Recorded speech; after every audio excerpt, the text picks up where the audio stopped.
everybody. Welcome to the Horror Screens podcast, an extension of the Horror Screens Video Vault website. I am your host, Peter, alongside Stephen, as always. Good evening. And today, it is all about zombies, Stephen. Just zombies. But, just to be something different, Stephen, it's not just you and me here. We also have our resident zombie nut from Horror Screens Video Vault. We have Sarah here. Hello, Sarah. Hey. Hello. Hello. So Sarah has a treat for us, apparently, Stephen, because as normal listeners would hear, we'd be at this part of the episode, we'd be talking about what we've recently seen, but we've got rid of that this time because Sarah's got a treat for us. So, Sarah, time to reveal your goods. Tell us what you have. Oh, well, what I kind of thought would be a good thing for us to do, as I am so interested in zombies, was kind of find out a little bit more about you guys and how much into zombies you guys are, because that's the stuff I really want to know about. So I have a little... It's not a good start, Pete. I have quite a few little questions for you. They're not like yes or no answers or anything. I just want to kind of know your opinions on various types of zombie movies and genres, and kind of get to know a little bit more about what you like about the zombies themselves. So, are you ready? Yeah, Stephen. Yeah. You sound very apprehensive. Yes. Don't worry. Hopefully, it'll be quite fun. So, my first question would be for you guys: if you were to show someone who had never seen a zombie movie before in their lives, what zombie movie would it be and why? Pete, I'm going to ask you that first. What would I show them? I would say... What would you think would be a good start-off zombie movie for someone? Zombie Strippers, of course. That's a classic. Oh, that old No, chestnut. no, not that one. I would personally, if I was to break them in easily, I would go with something like Redneck Zombies or a film we'll be talking about later, which is Hard Rock Zombies. Yeah. Because they're, it's not full on zombie gore and gut munching and everything else. So somebody that's not really into that, it's a nice way to break them in gently before you go off into, Zombie 2 and the Italian zombie films and all that type of stuff. Yeah, absolutely. Something with a little bit fun to it as well. Yes, that's what I would think. Good choice. What about you, Stephen? Yeah, it is a great question, actually. I would go for probably the opposite to Pete. Me and him are so different sometimes. Right, that's it. Get off my podcast. Go! He's not going to get a divorce. We're not married, just to clarify. Me and Pete are not married yet. There's always time. I would... There's social distancing. It's not over, is it, baby? This is obviously a real personal question, and I would actually go for Plague of the Zombies, and that's partly, which is the Hammer film. Part of that is just nostalgia, because I grew up with watching Hammer films as maybe my earliest horror films. That is, I think Hammer are really good intros for people, especially younger people. Even now that the movies are old, they're really good kind of primer for horror generally. Also, although I really like things like Hard Rock Zombies, I'm less fond of the more kind of comedy ones, because a lot of the time I don't think they work that well, but I more prefer the more sinister zombies. And Plague of the Zombies, for me, has the best ever kind of zombies rising out of the ground scene in horror, which is such an eerie scene. For those reasons, Plague of the Zombies for me. Which that scene's been copied quite a bit in a lot of films, not just, big zombie films have been used in other films as well. But yeah, anyway. Yeah, definitely. Very influential. It's one of the earliest ones as key movie in zombie. Cool. Good choices. I would have to say, if I was going to do that, it would probably definitely be Return of the Living Dead. Yes. Yeah, it's a good break-in zombie movie. Yeah, because it's serious when it wants to be, and it's very funny as well. Yeah, for sure. Yeah, exactly. I would show Return of the Living Dead 4 or 5. Oh God. Oh God, no. Don't make me watch them again. It's time. It's time to rewatch them. It's not. It's time for the big giveaway. Yay! They stop at 3. Return of the Living Dead 4. No one needs to know. Okay, cool. Right, the next one would be Do you have a particular favourite decade for zombie movies? And if you do, what would it be? 80s. 80s. Oh yes. That's it. That's what. Yeah. Your question was what was decade? So there you go. It's 80s. Well, yeah. Same for you? Yeah, I think I would have to say 80s. There probably were better films in the 70s overall, but the 80s partly again because of nostalgia, because Return of the Living Dead and Reanimator and Day of the Dead all came really close to each other alongside a whole bunch of other fun stuff like Night of the Creeps. And even some of the more kind of PG level stuff that had zombies in, like Night of the Comet. All that stuff was really super fun. And I think when I said earlier about not liking the comedy stuff as much as the serious zombie stuff, part of that is because I don't think a lot of the time the more recent stuff has done it as well as the 80s did it. I just think there was something about those, as we said with Return, half serious, half very funny films that worked really well in the 80s, and they were done especially well. So yeah, the 80s was a great time for zombie movies for sure. Yeah. Absolutely. And who would be your favourite ever zombie character in which movie? Julie, Return of the Living Dead 3, for obvious reasons. Great. It's a great character. Yeah. But if you wanted a full-on, flesh dropping off, etc. kind of zombie, then I'd have to go with some kind of zombie from, I don't know, Burial Ground, or maybe the monks from the Blind Dead films. Yes, they're great. Yeah, all of those are great looking zombies. Yeah. I don't know if I can pick. It's really hard to pick one. Like immediately you think of Bub, and then when you think of Bub, you think of Smalls in It Stains the Sand Red, which we'll talk about later, I'm sure. But the one that haunts me, so there's two actually that really haunt me, which I think are sometimes forgotten because they're in quite a small part of each of the films. One is Grimsdyke from Tales from the Crypt, which is one of the things I really like about Tales from the Crypt is obviously it's based on EC Comics, and I really like the kind of ghoulish looking zombies and ghouls of EC Comics. And the Peter Cushing character who comes back from the dead for vengeance because people are cruel to him is really effective. It's a really short segment of the film, but he's a really effective example of a zombie, kind of old school zombie, I guess. And the other one, which is from the film we've already mentioned, Return of the Living Dead, is the Half Lady. Because, the pain of being dead. She's amazing. That's a really, that's why that film works so well, because you have got things like the Tar Man, who everybody remembers. I was then going to bring him up as well. And he's great, and the split dogs and all that stuff. But the Half Lady is one of the points where you think, oh, whoa, there's more going on in this film than just the punks, just the comedy and stuff. It's not just a knockabout romp. This is a really quite harrowing moment where, as a lot of the more serious stuff much later on did, it's kind of, like you said, it's looking at the pain of these people being brought back and not asking to be brought back. And it's also a fantastic bit of special effects from the 80s. Just a great bit of effects work. And of course, it ties in with the one that Pete chose, because part 3 of Return of the Dead is all about that. She's suffering the pain of being dead and having to eat brains. Excellent stuff. Okay, my next question. There are a lot of people on the zombie groups and stuff that I'm in that tend to take things a little bit over the top, like in the survivalist type of thing. They go all out and like shoving knives and their bug out bags and stuff like that.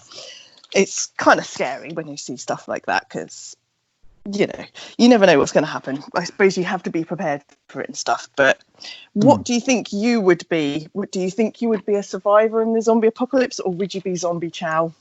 I'd be a survivor. Do you think?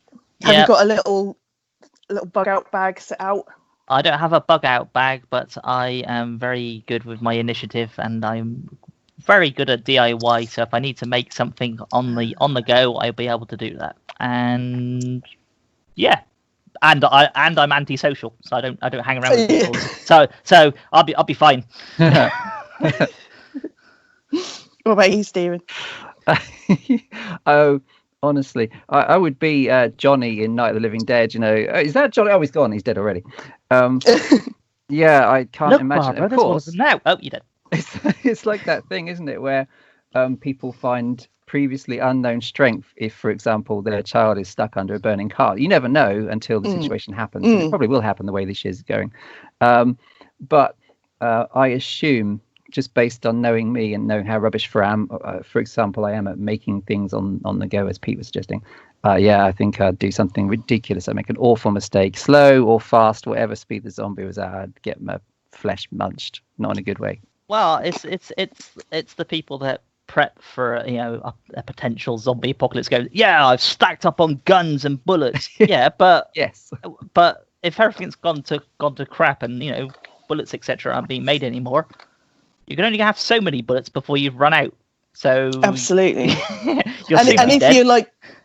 if you're like, there's a lot of people that are like advertising it. They're like, yeah, I've got this generator and I've got this and I've got that, and you're like, if I find out where you live, exactly, is that as well? Exactly. You don't need stuff for yourself. You could just go around their house, yeah, bust in and take all their crap. Yeah.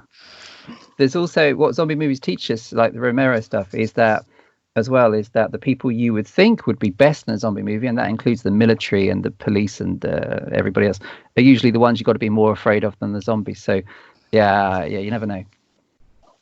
I'd imagine it'd be a bit like The Purge. It'd be that kind of idea. You'd have people that would be well equipped for it, and then there'd be the other people that are scrounging around for something. Mm-hmm. Maybe they're the ones that will survive longest because they're picking the best weapons and no little hideouts that they should be going to. Whereas not overthinking.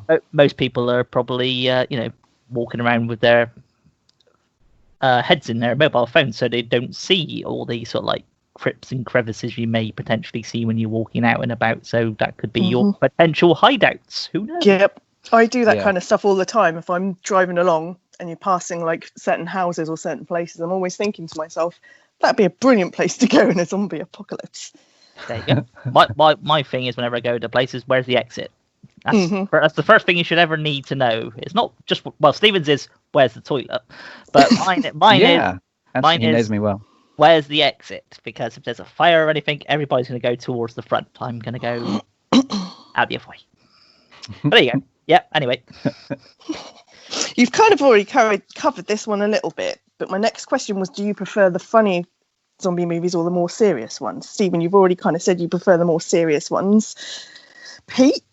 Well, I'm a big fan of the Italian zombie films, so I guess serious, but I do like the comedy ones, but though they are more sort of the 80s, early 90s, I haven't really found many, let's say back after 92-ish, that I've kind of found really funny. There might be some scenes in zombie films I might have a chuckle out, but will I watch it again and laugh at it? Probably not, because then I've already seen it. So it's a great and most of them that are the comedy zombie type films are usually paying some form of homage to Return of the Dead or something like that anyway, so you've already seen the joke, so you know what the punchline's going to be. That's true.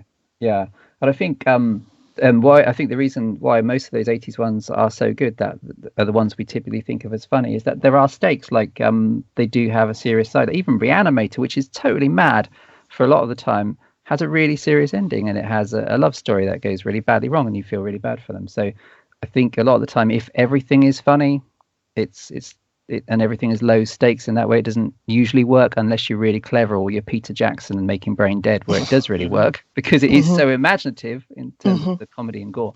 I think I need a bit more than that most of the time, not always, and that's why the really good ones do stand out for me, like Brain Dead, for example. Okay, cool. There's a very typical question now that you get with every zombie thing. What's your favourite zombie film? Oh no, is that one? No. Fast zombies or slow zombies? Slow zombies, because there's more. I personally think there's more of a fear there of this animated rigor mortis setting in, body creeping towards you, as opposed to, hey, look, I could do parkour zombie. I don't find it's find more that sinister, isn't it? Yeah. You have those in like 28 Days Later, World War Z, and all those things. I don't find them particularly threatening. You can run fast, and you might eat my brains. I might be dead in a couple of seconds, sure, but you can just hide. the threat's gone already because you're running towards me. Where if it's a gang of slow creeping zombies, the threat's growing around your house because you know you can't escape. Apart from obviously going upstairs because that's the only place you should go in a horror film. Yeah. Not out the front door. Always into the attic. Yep.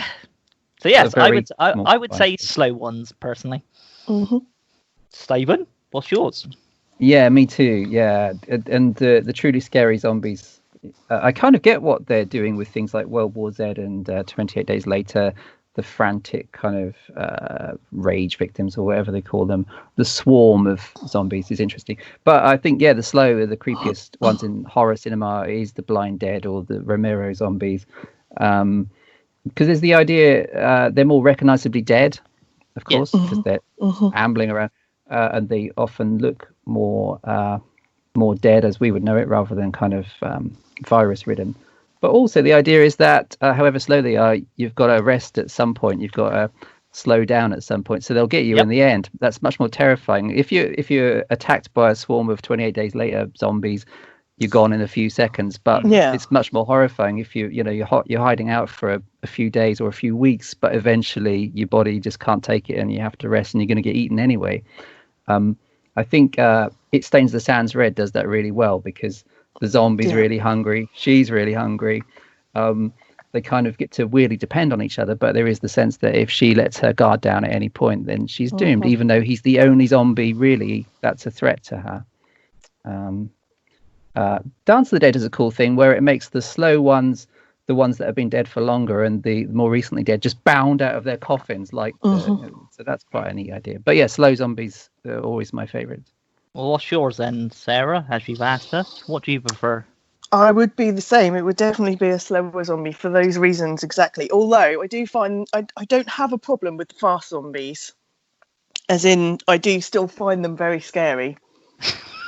Yeah. I think if I saw somebody running down the street in the middle of a pandemic type thing, I might, pandemic, everything's gone to crap, and they're saying there's some kind of virus taken over. My first thing wouldn't be, ooh, zombie. I'm just thinking, what have you nicked? Why are you running so fast? That would be the first thing that popped into my head. Flat screen under his arm. Yeah.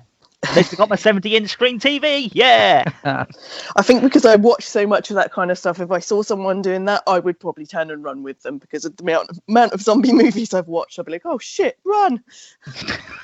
I'm a little out of touch. Like, is there many, apart from the obvious, is there a lot of fast zombie movies? I've seen a few with them, but is it common? It's at the moment, that seems to be going that way with a lot of them. A lot of them. It don't know seems why. to be the way of things. I think it's just that extra level that they're just trying to ramp it up that little bit more, but they're all like different things. I mean, even in like shows like Kingdom and stuff like that, the zombies in that show are still really fast. Yet during the day they're completely dormant, but at night they come to life and they are, proper frantic. Yeah. It seems to be the way they're going. They're solar powered. Absolutely. That's a renewable energy. That's a positive for sure. Yeah, that's interesting. But I think it's still, even things like on Walking Dead, I think that the zombies in that, who are ultimately or have become an incidental part of the story, and that are really effective still, and that's the bit that I still enjoy the most. Although I like the Dawn of the Dead remake, which I suppose is one of the more high profile ones that did it. Yeah. Yep. Yeah, you still get a lot of people. Yeah, absolutely. I mean, you get a lot of people saying that, no, I'm a slow zombie person, but I love the remake of Dawn of the Dead. I love Train to Busan and stuff like that. When Dead Set, everyone loves Dead Set, which is an absolutely brilliant series. But they're like, oh, I don't like the fast zombies. I was like, every single one of those shows I've just mentioned has the fast zombies in it. Yeah, of course, if it's done really well. Train to Busan is fantastic. That's the best example I think I can think of for fast zombies. I'm sure Sarah's looking forward to Peninsula. Oh, absolutely. I can't wait. And there's another one coming up that I was going to mention later on as well that I'm looking forward to seeing. Okay. It seems to be all about the Korean ones at the moment. They're pretty damn good at it. Yes. Yeah, for sure. Anyway, I have a second part to this question. Excellent. Of the fast or slow ones. So we've gone with slow, but which of the zombie aesthetic type things do you prefer out of the Romero zombies or the Fulci zombies? Because they look, they look completely different from each other. The Fulci ones have gone for like the weird, like missing eyes and stuff like that.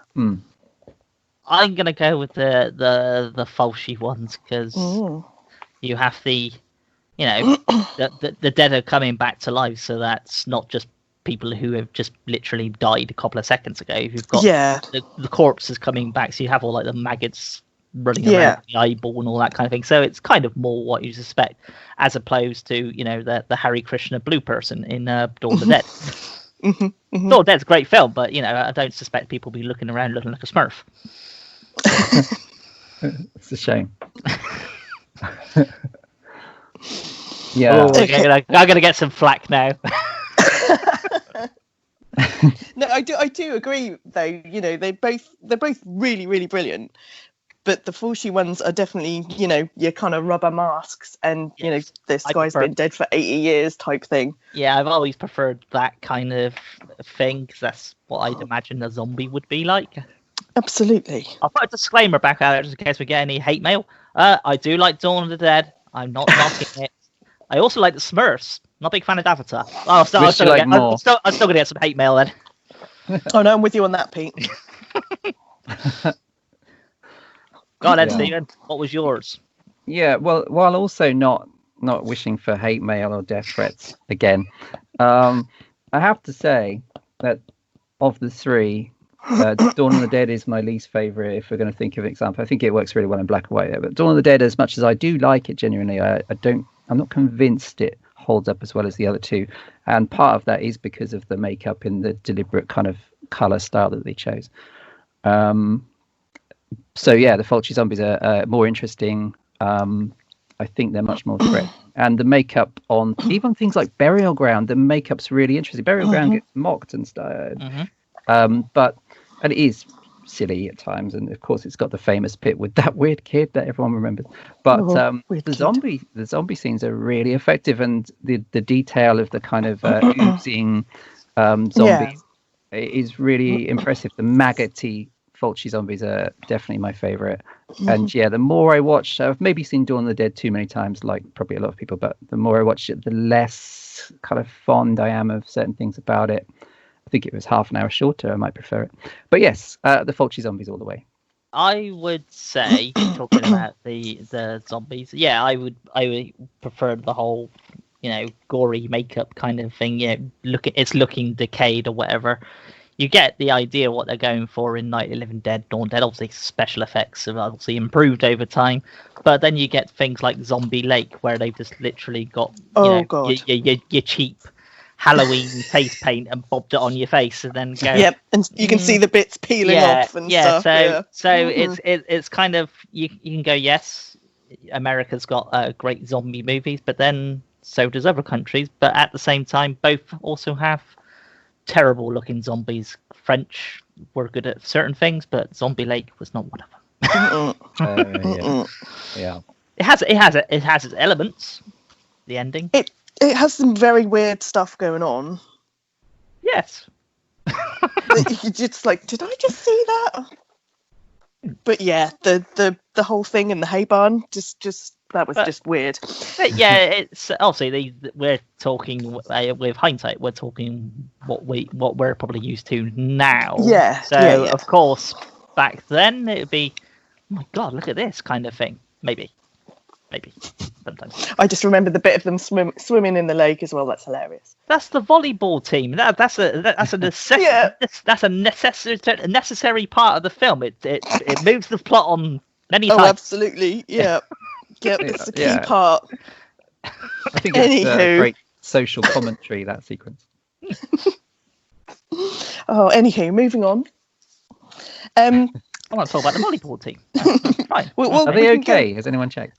Well, some of them aren't very well, but we'll talk about them later. Sarah wants to move on. She doesn't want to stay with the volleyball team. Oh, okay. No, it's okay. We'll move on from that if you don't mind. Well, I do mind. So. Don't worry, we can go back. We can go back to it. No, it's too late. Move on. Okay, so I'm going to move on to like modern zombie movies. What do you dislike about the modern zombie movies? They're modern. They're modern. Not like when we were young. Nope. What do I dislike about them? I guess it's another one of them. Obviously, now we've got people who grew up in the 80s that are making films, so they're paying homage to films back when they were growing up. So you have a lot of sort of homages to that. So I guess it's that we don't need a homage to every single last thing in every single last zombie film, or just every film in general. Because if the film's plots or anything like that is not very good, and or the characters aren't very interesting, the first thing that pops into your head when somebody famous or something pops up on screen, oh yeah, I remember you from such and such. I'd rather be watching that, which isn't a good thing to be thinking when you're watching some other film. No.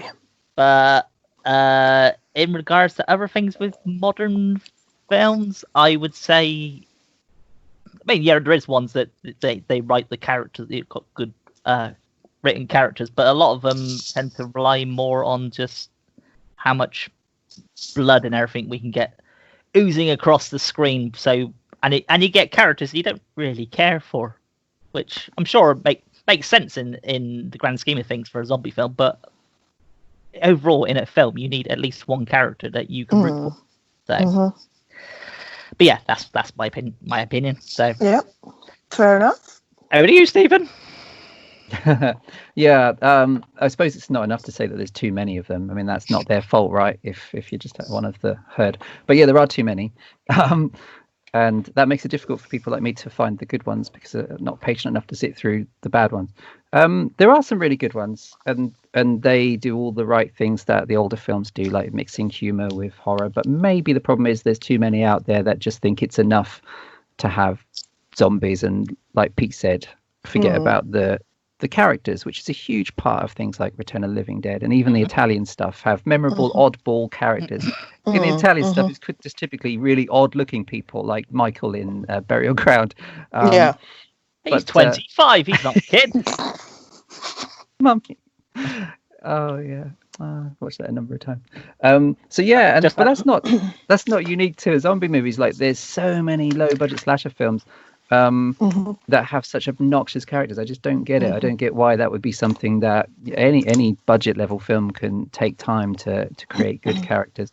And they all try and do too much of the same things as well, don't they? They try and cram in far too much without concentrating on the main thing, and then everything just kind of gets a bit lost as well, doesn't it? And then they'll just go, oh, we'll just stick in some fast zombies, that'll be fine.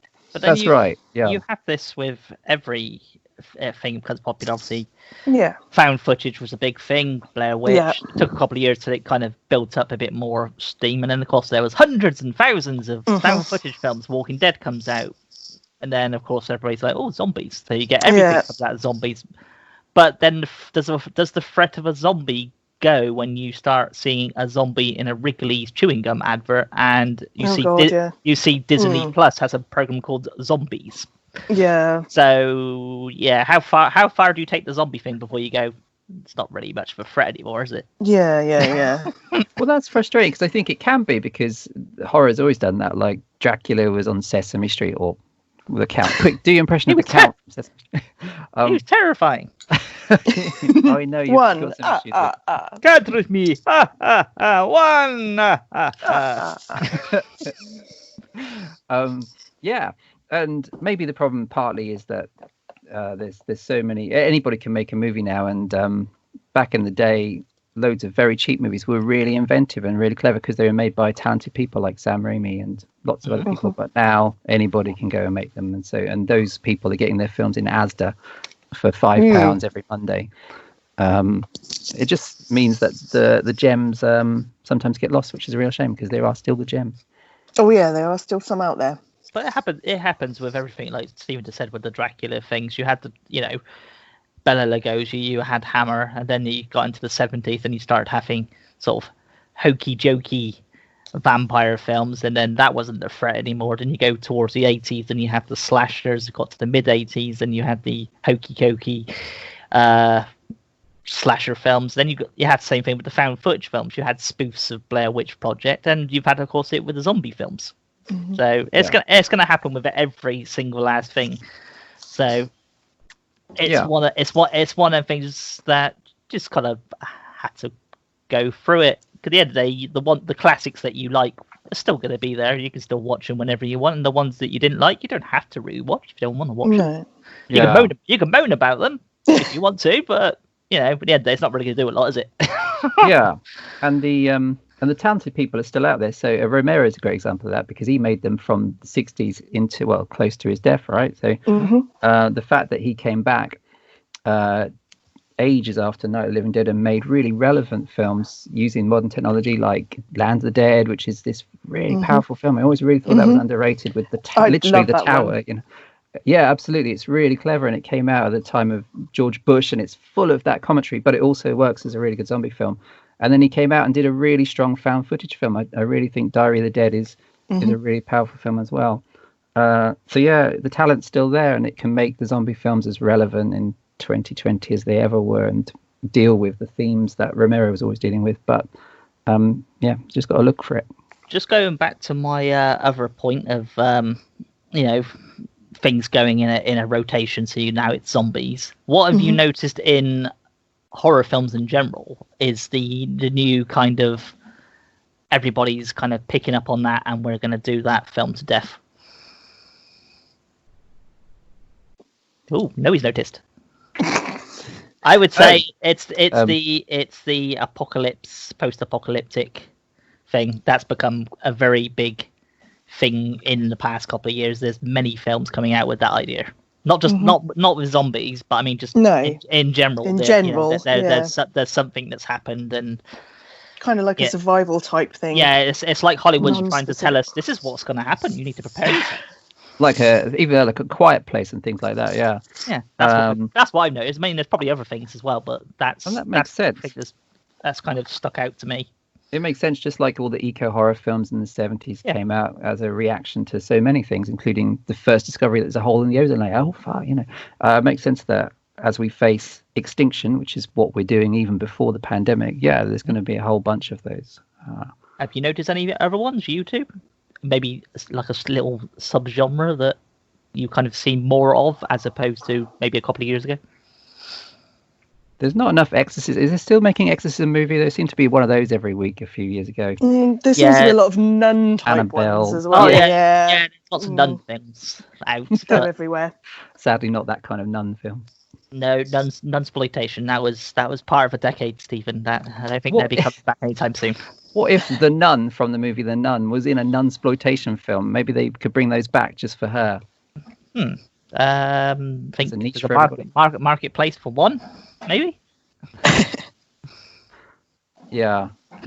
Too many jump scares, too many Conjuring based on real events type supernatural garbage. That's not surprising, because of course anything, not just Hollywood, the first thing most people tend to do with indie films is, Hollywood's got a big film. Oh, look what indie films are doing. They're raking it in by doing that. But Hollywood does exactly the same thing the other way around. They look at a very small independent film and then make a big budget version of it, and everybody's going, "That's a great film." But then you show them the original one, that's terrible. Look at that. The special effects were yes, but they had like $5,000 and Hollywood had 50 million. I think there's a slight difference there. But I always find indie stuff, they could be initiative. Like with Evil Dead, that didn't have a lot of money, but they found unique ways to do filming and special effects.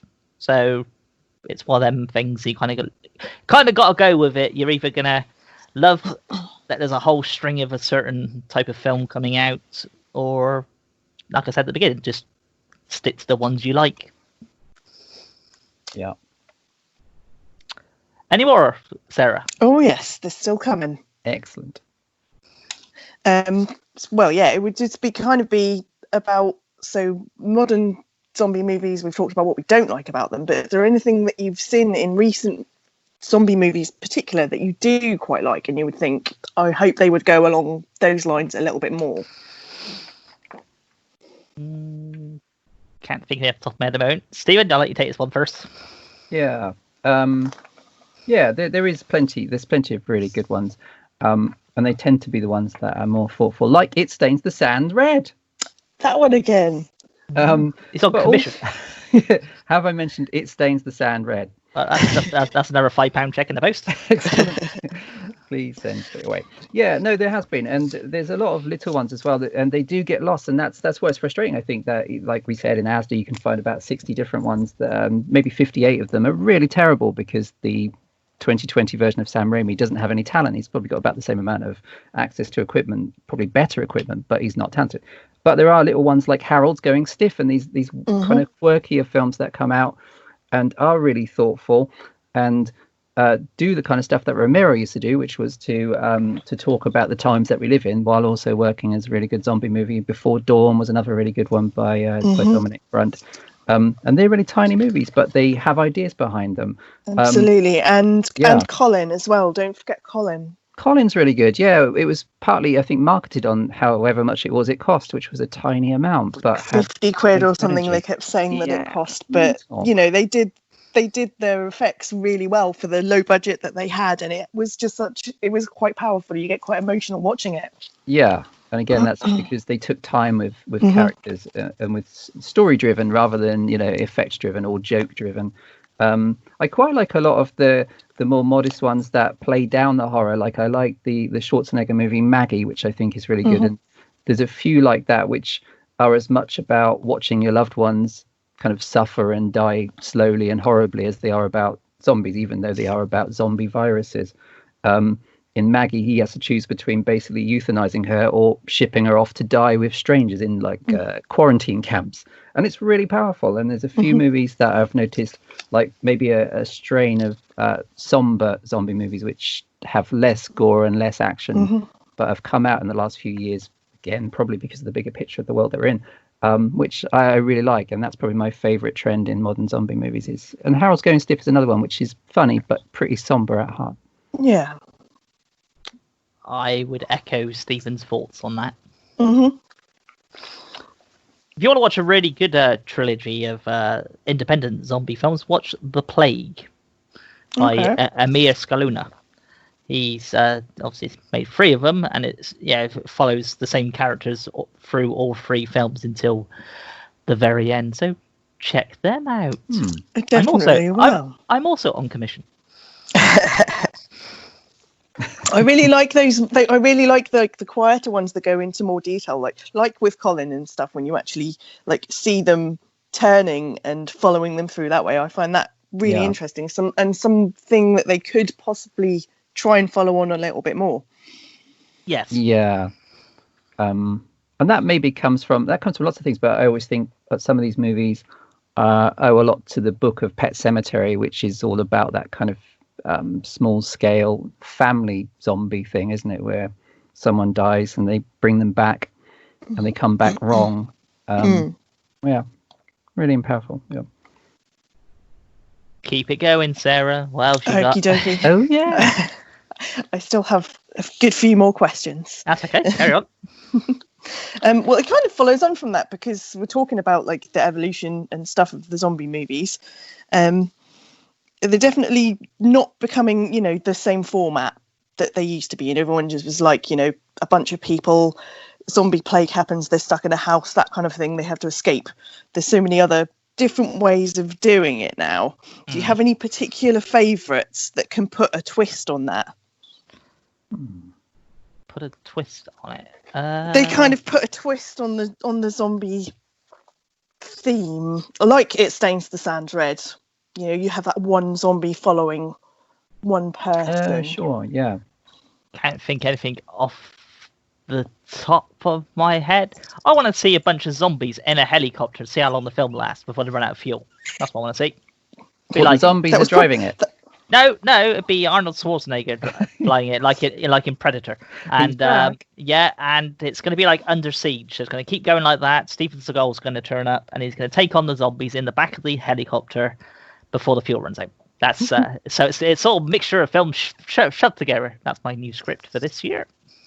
Wow, you've written already? Yep.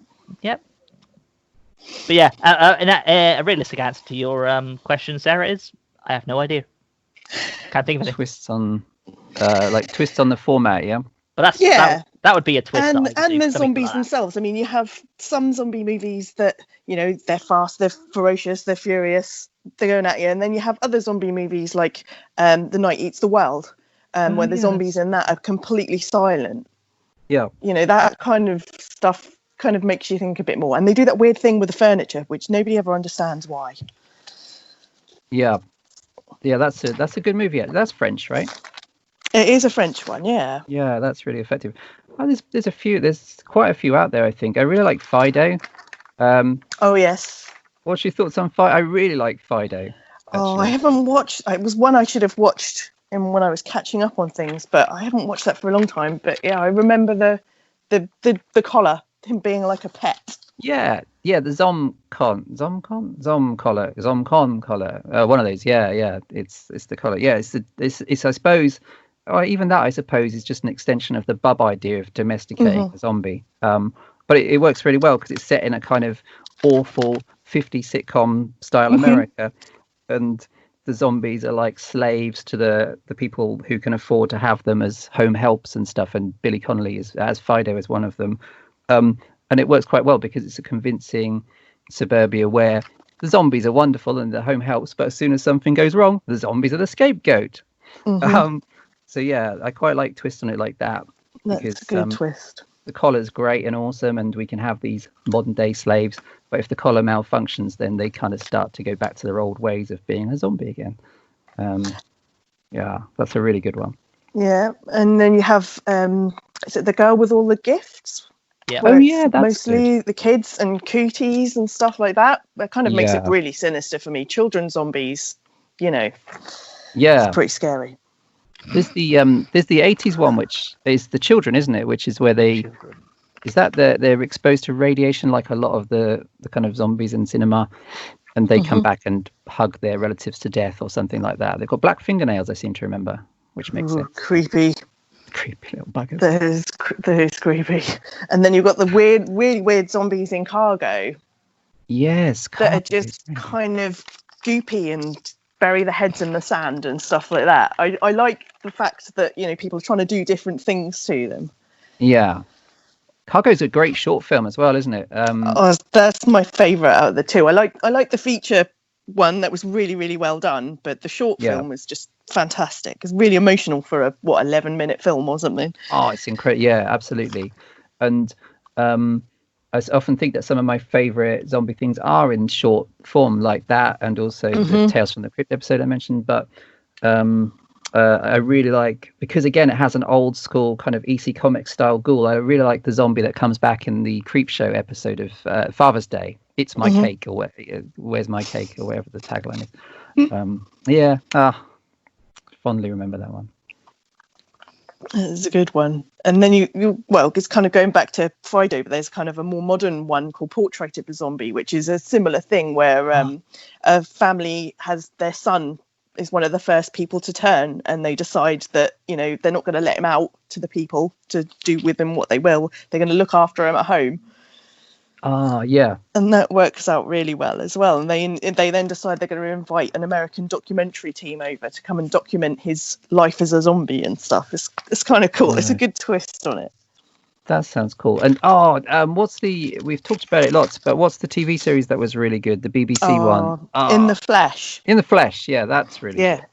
Well, that leads on to like another thing. It's kind of like, it's the fast zombie, slow zombies, and it's the what do you like about zombies and what you don't like about zombies. And one of the things I don't like about some zombie movies is the fact that they come back to life. But then I watched In the Flesh and I was like, oh my God, they've done that so well. Because you think to yourself, zombies are dead. They're dead. They don't come back to life. But In the Flesh is all about this zombie plague or cannibalistic plague that they've then cured. And, you know, they're kind of rehabilitating people back into society and stuff. Yeah. They did that so well. That's really, really good. And I've forgotten the title, but there was a movie that did a similar idea quite recently, but I've forgotten the title. Cured. Oh, The Cured, yes, which is it the one with Ellen Page? I think that's the one. And there's The Returned as well, which is also very similar. Oh, which is a TV series as well, isn't it? And there is a movie as well, yeah. Oh God, yeah. Yeah. Even tries to remember a bunch of things. Yeah, that. Yeah. I think they did it better in the Flash than they did in The Cured, but that's probably because it went over. It was a series rather than a movie, so they had more time. You got to know the characters and stuff a bit better. Whereas in The Cured, not so much. But it was pretty good. Yes. And are we allowed to ask you questions? If you want. Oh, that's quite good, isn't it, Pete? I'm still here. Yeah, carry I on. was going to say, are you still here? Yeah. I'm taking a back seat on this one. I'm chilling. Pete's got a day off. Not at the office anymore. Working from home. It's Sunday. Carry on. As someone that doesn't watch a lot of TV, apart from the really obvious, seems to me, I may be wrong, but it seems to me there's loads of horror TV shows and especially zombie TV shows. And I don't know much about them, but are there any that are really, truly worth committing to, apart from the truly obvious? Emmerdale. Emmerdale. Yeah. Steph's gone back. TV series. I have a number of them.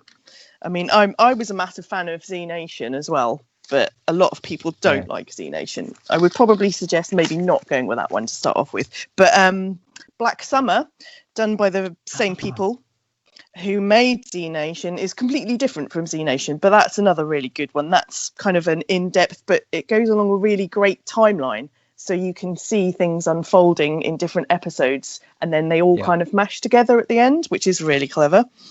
Kingdom is brilliant. Absolutely brilliant. Korean, set in the 1800s. There's so much political stuff going on as well, but the zombie plague is caused by a worm. So the people are kind of taken over by this worm, and which is then passed on through bites and stuff, and it just basically ends up destroying everything. But there's also so many other stories going on in that, and that's just done so well. It is an adaptation of a novel, I believe, but it's not one that I know. The Deadlands on Shudder has been really good, but it's not so much the kind of zombies you would expect. They're kind of like spirits that haven't been able to come back in, that haven't been allowed into heaven. Yeah, so they've gone back into their bodies. That is the TV series based on the movie of the same name, which is the Maori tribe and their beliefs. Yeah, I quite like the film. Really good though.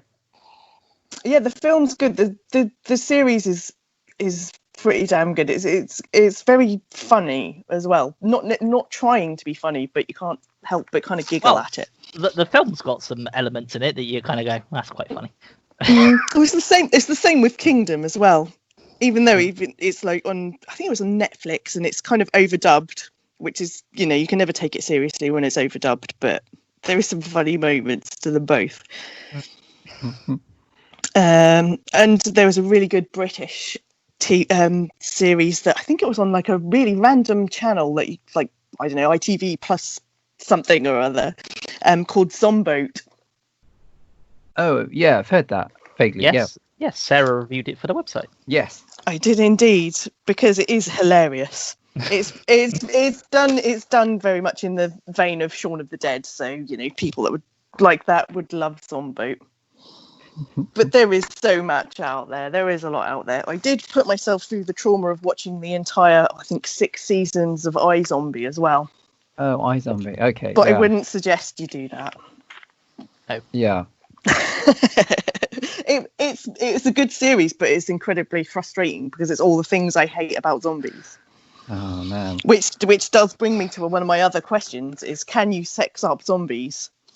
Yes, Julie from Return of the Living Dead 3. Exactly. You've got ones like that, but then you've got iZombie, which are deliberately trying to be sexy about it, which is just not right as far as I'm concerned. It makes me angry. Hey, there's zombie porn out there, so if they can sex something up in porn, they could do it in horror films. That's the thing. They do it, and it's just too airy fairy and stuff like that. Like with Warm Bodies, one of my most hated films of all time is Warm Bodies. Why is that so bad? I haven't seen Warm Bodies. Oh, it's just terrible. It's all the things you don't like about zombie movies in one. Oh. So jump that to the top of the list then, Stephen. That'd be our talking point for next episode. I reckon you'd love that. Oh I- no. What if I really end up liking it? I won't mention. You will. I know you will. Yeah, Stephen will. Stephen Is will it like it. sappy? Is it? Yeah, It's no, it's awful. Oh, it's like a zombie special of Hollyoaks. Exactly. Yeah. is it late Have night you seen it, Hollyoaks or Pete? regular Hollyoaks? Yes, I have, and Oh. yeah, once was enough. Thanks. Absolutely. It's like an hour and a half of your life you're never going to get back. Yep. I kind of want to watch it. I thought you might. Horny zombies. Is Julie the only one? Because the only one I can think of for. Do you say it was a question about horny zombies, right, or sexy zombies? Yeah, go for it. Don't have to be horny, I suppose. No. The only one I can think of isn't at all. So it's the opposite of sexy, but it maybe covers the same ground, which is Dead Girl. Have you seen Dead Girl? Oh yes, I Which have is Dead Girl. Yes. Really icky and, but actually I think really good. It's like two horrible teenage boys that have got nothing better to do and no girlfriend who find it's a zombie, isn't it? A zombie girl Yeah.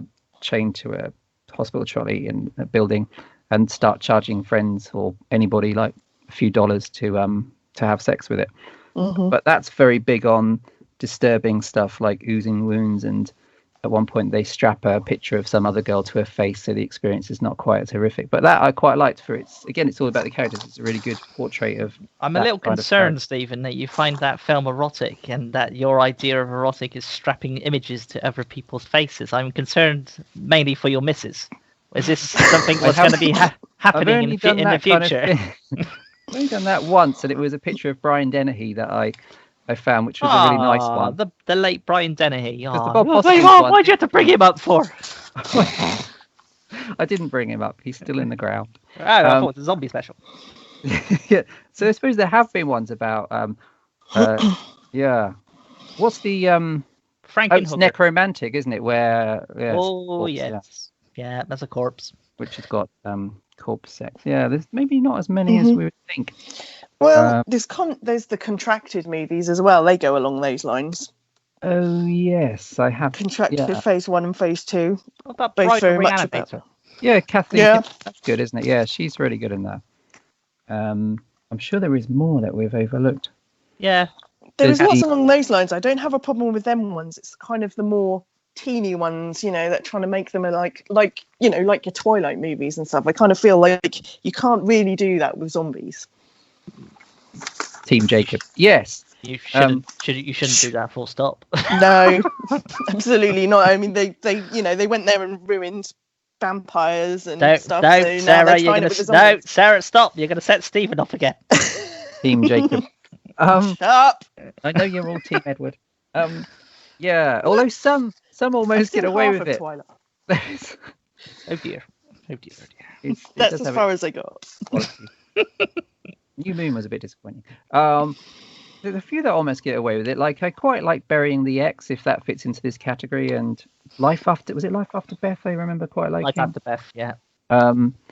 Which are maybe a bit. I haven't seen more bodies, but maybe are a bit kind of wittier. Yeah, they are definitely slightly wittier, but I'm still not a massive fan of them. And was it Night of the Living Dead?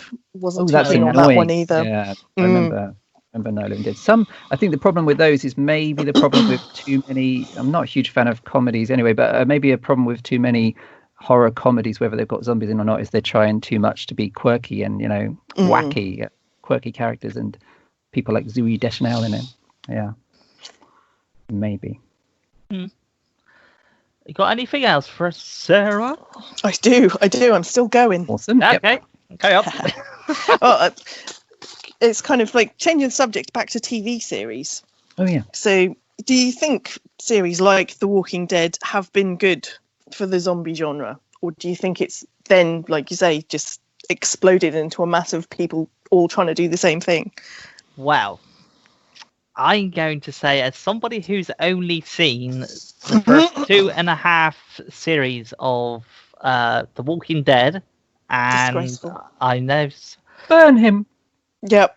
I hear these strange voices. I don't know where they're coming from. Can I ask, Pete, why you've only watched 2.5 series of Walking Dead? Yes, you can, Sarah, because I'm a very busy man. I operate a website and I get lots and lots of stuff sent to me. So I have lots and lots of things to be doing. Yes. So I suppose that's a good enough answer. That is the answer. If you didn't have all that to do, would you be more caught up? More likely, yeah. But at the present moment in time, no. I have far too much stuff to be doing, and I get mentioned by a lot of people. You should watch this series. I don't really commit. I don't really commit myself to series as much as I used to. It is a commitment. The last series I probably committed myself, as in like an ongoing series, was the X-Files. I'd say that was the last series I actually committed myself fully to and watched every single last episode. Other than that, I may have watched series that are, a couple here, a couple there. But in answer to your question, I would say it's a double-edged sword with the zombie situation. I would say yes, it has done some good things for the zombie,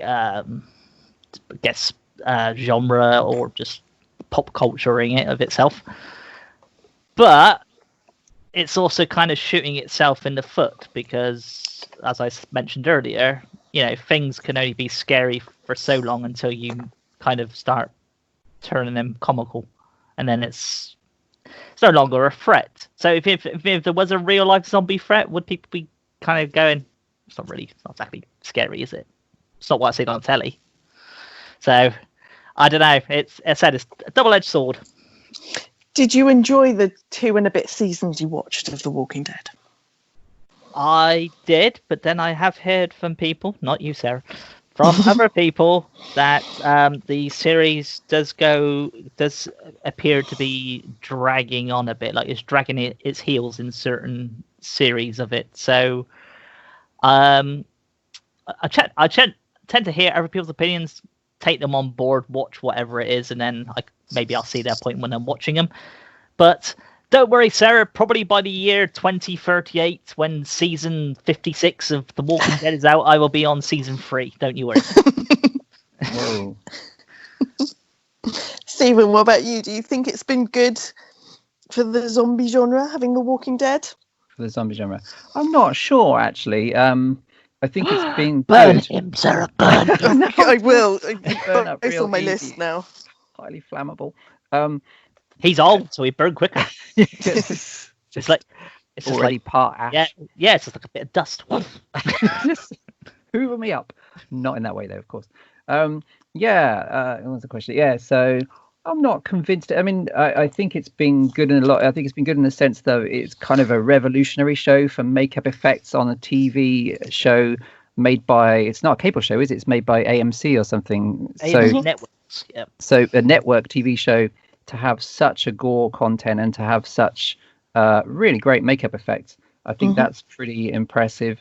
And for a show like that to use a lot of the concepts from all the low budget movies that we grew up loving, the Romero stuff, and in particular, and paying homage to it, that's pretty great. And that's like the fanboy dream if you were growing up and realized there was a zombie TV show coming on. If that had happened when I was 10 and I had all the time in the world to watch it for however long it lasted, which seems to be a very long time, then I would have been like, whoa, I would have been jizzing all over the place with excitement. Not literally metaphorical jizz.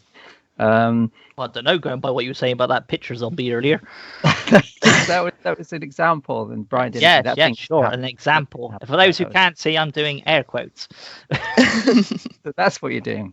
Hands are in the air, not down there.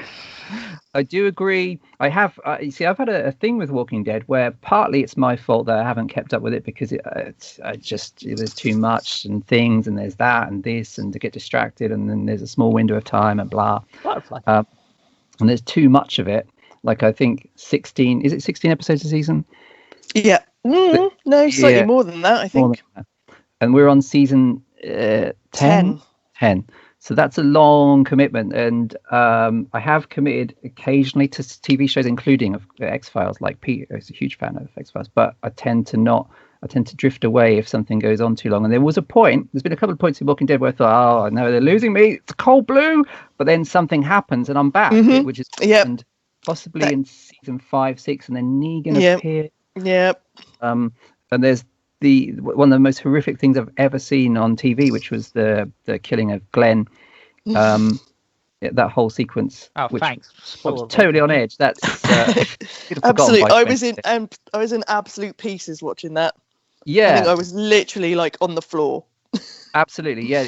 I kind of was too. I was absolutely totally bowled over. I was like, whoa, this series I'd genuinely kind of lost interest in because it was meandering along and it was, oh, we've done this already, and I preferred the governor and all that kind of stuff. It got me back, and then it went up and up, and then it kind of dipped again. So it has done that thing that all TV shows that go on longer than they probably planned do. But as far as being a zombie show, I think people that tune into it now, I can't say they're tuning into it thinking, oh, I'm going to watch the zombie show. It's kind of like a soap opera with zombies at this point, which I suppose most TV is just a drama or a soap opera. Yeah, absolutely. They don't necessarily concentrate so much on the zombies and stuff in it, but. And X-Files did that. X-Files had loads of soap opera stuff, oh, Scully's pregnant. Oh, it's an alien baby. Oh, no, it's not. It might be. No, it probably isn't. Oh, here's another contradictory twist. And that's maybe where X-Files fell down, was because here's another hospital scene where somebody's mum is dying, because we've got to keep churning this personal stuff out. But yeah, so I think it's a two-way street. I think it's done some great things, and it's got people into horror, maybe, as all things do. So maybe the 8-year-old me would have got into horror because he saw Walking Dead on TV, if that had happened. And hopefully it's drawn people back to the stuff that it originates from. Absolutely. That's great. Yeah. That's probably happening.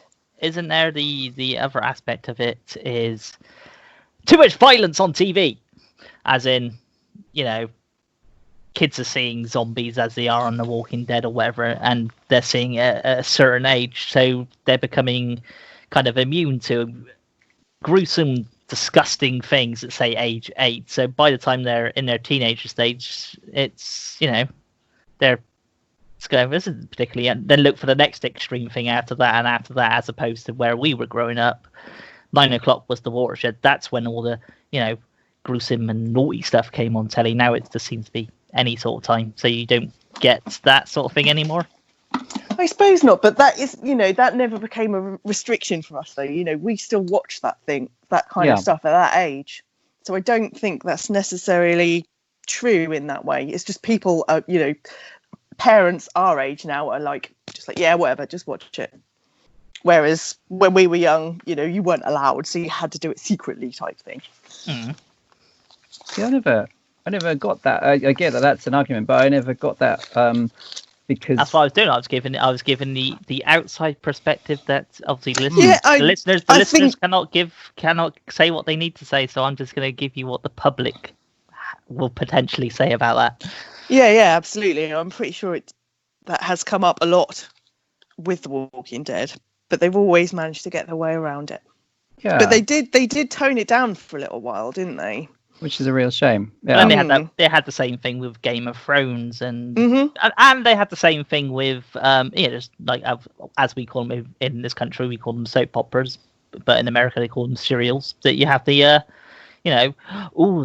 they've done a gay story, or some kind of some taboo story on it, and it's like 7 o'clock or something. Should they be doing it or something? But then kids nowadays are they're more up with what's going on in the world than what we are with stuff, so that they're aware of all these different things, different genders, and probably more aware of what's going on in the world than the adults do, because we get blinded by certain things.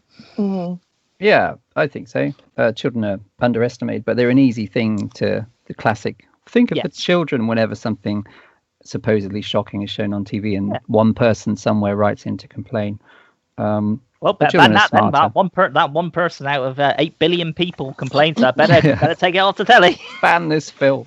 But I don't think that I never got decent. In fact, I watched loads of graphic stuff when I was really young, and in fact, I still get really shocked if something's done really well, like maybe the scene we mentioned with Glenn getting killed. Sorry, Pete.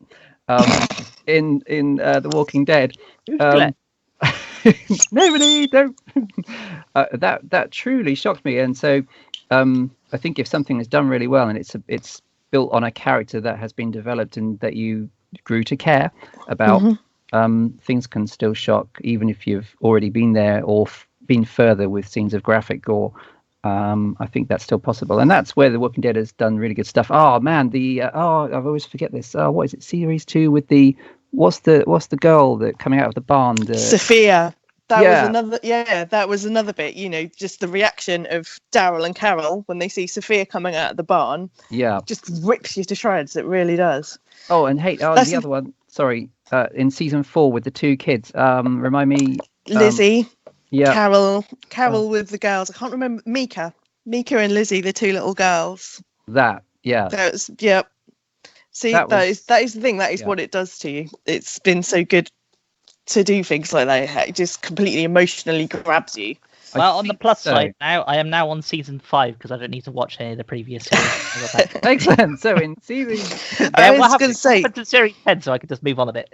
I think that is just the thing about the series and stuff. I mean, the Walkers are like one of my favourite bits about it. Because the way that Greg Nicotero and stuff has developed them and stuff and made them the way that they are, and they're just so great to watch with the little CGI as he possibly can, and they still look really effective. I think those kind of zombies and the way that they walk and stuff like that, they're more like the older zombies of the Romero movies and stuff, which I think has been really good for the younger people to see, because then hopefully they will then go back and check out where these kind of zombies came from and stuff, but also the stories about the people, because you have your good guys and your bad guys, but you don't just like your good guys. I mean, good guys turn bad. Shane, that was the first bit that did that for me. Yeah. And he was a great character, and then him going the way that he did, same with Merle. And then you have the bad guys like the governor, who you thought was like totally badass. And then when he's gone, you have Negan. And then when he's gone, you have the Whisperers. And it's like, I can't cope anymore. It just gets worse and worse and worse. Yeah, and that's one of the strongest suits of the show, because it is a series. It has the time to go off the rails sometimes, but it also has the time to develop characters like Carol over several seasons, and her character arc is maybe one of the strongest things that I think is what kind of keeps me interested. But then I think if those moments we just mentioned, I think actually, if this show has managed to shock me in that season as well, then it's worth bearing with the dips that happen when the show is going on. Exactly. And it has had some moments where you've gone, oh, really? And, a lot of people then just go off it straight away and start slagging it off. But then you've just got to go back and remember what it was like, and the fact that it does come around and things do get better. As far as it goes, though, because I'm out of touch with the bigger picture, it's obviously still being watched by a lot of people. Is it still considered to be something that people are very passionate about all these seasons in? I think it's kind of gone 2 ways. There's either people that did love it that now absolutely hate it, and then us kind of guys that kind of are still watching and we're like, oh hey, but we're watching it pick back up, and I just think this last season that's happened, it's back up there again. They've managed to do it. Sure, yeah. And you're back with your fist in your mouth watching what's going on and stuff. Okay, here's a question for you then, Sarah, because Stephen hasn't watched it. Didn't mention anything to Stephen about not watching all of it. No, moved on for that. Never mind. So let's say that obviously The Walking Dead, the TV series, is in part following the storyline that's in the comic books. Obviously they've gone to the part now where they've gone too far. They've gone over what was done in the comic books. Do you think there was a point somewhere that you've watched somewhere on the line and you kind of went, that should have been the end, as opposed to keep carrying on? Because obviously you have a lot of series like that, like I don't know, some series you have 2 characters that there's a love interest there, and there's always that edge of, oh, are they going to kiss? They're going to get together. And they tease it, and then after like the 3rd series, they actually kiss, but then they continue the series on with that kind of tease. But then you've already had it, so that element of surprise or whatever is gone. Do you really need it to carry on? So has The Walking Dead had that yet? I would say that it probably has, although it only kind of vaguely goes along the same lines as the comic, but you do kind of think to yourself, I think the comic has actually finished now, hasn't it? There are no more editions of the comic, and I kind of think, I don't quite know how they're going to work it now, but a couple of the things they did jumping between the 2 just didn't sit quite right, and you do think to yourself, maybe they shouldn't have done it that way. But with the whole thing with like writing Rick out and stuff, they probably, that was a low point for them. But there you go. It happens with everything. So, Yeah. Any more questions, Sarah? Oh, No, I think that's kind of about it. I just had one to just make a point of, is just, is it worth, it's the same with all kind of horror movies and stuff. People just keep remaking things. Mm-hmm. And maybe they should just stop thinking of, remaking things and just try and do their own thing. You have so many different Day of the Dead movies now that are just going to get written off straight away just because they have Day of the Dead in the title, and they, that's about it.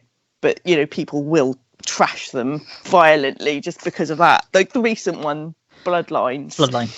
I wouldn't say that was a very good movie, but it had some really creepy bits in it, and I didn't actually mind it, but just the venom it got from people just because of the name. Well, the thing is, sometimes these films aren't actually made as remakes or anything like that. They have a completely different title whatsoever, and then a distributor gets its hands on the name. Maybe something big is out in the cinema or something, and they go, we're gonna use that, and then they obviously hop onto it because, of course, their sales are gonna go. So it's a smart marketing move, but in the big grand scheme of things, as a fan of somebody of like zombie films, for instance, you'll be looking at it going, oh my god, someone's made a remake of Day of the Dead. Why? Another one, yeah. Yeah, but really, it's not a remake. It's just marketing. Distributors have come along and just retitled the film.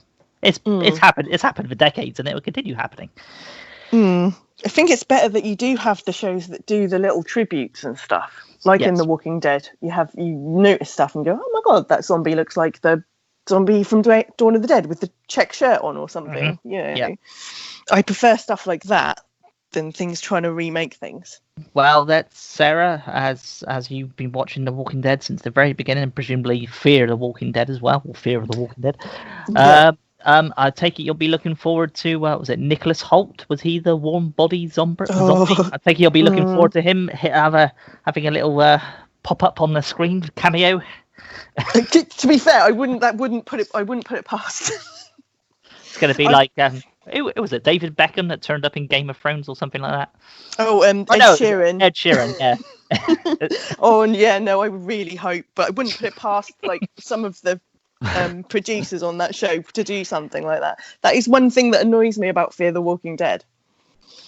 The fact that they said when that first came out it was going to be a standalone show, nothing to do with Walking Dead whatsoever. And then 4 seasons in, they're like, oh look, Morgan's popped up. And I'm like, no, that's not cool. And that's what really put me off that, because I started off kind of liking the first season, but I wasn't really into the characters. But then season 2 and 3, I just went nuts. I was like, oh my god, this is amazing.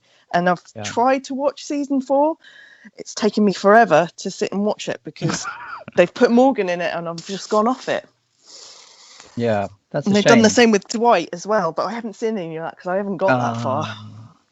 But that really annoyed me. I don't like it when they do that. Yeah. It used to happen in Angel, because I liked Angel and Buffy the Vampire Slayer, both great shows for the record. But it used to happen randomly. It's where somebody would show up. Oh, look who's dropped into town on the way through Los Angeles. It's Oz. Just to get some more ratings for the sister show. Just a distraction. So, have you got anything else, Sarah? Or was that your last one for us? That was the last one, you'll be pleased to know. Have you got any picking up notes from any of that you want to say before we move on to our next subject? Nope. Okay, fine. Nope.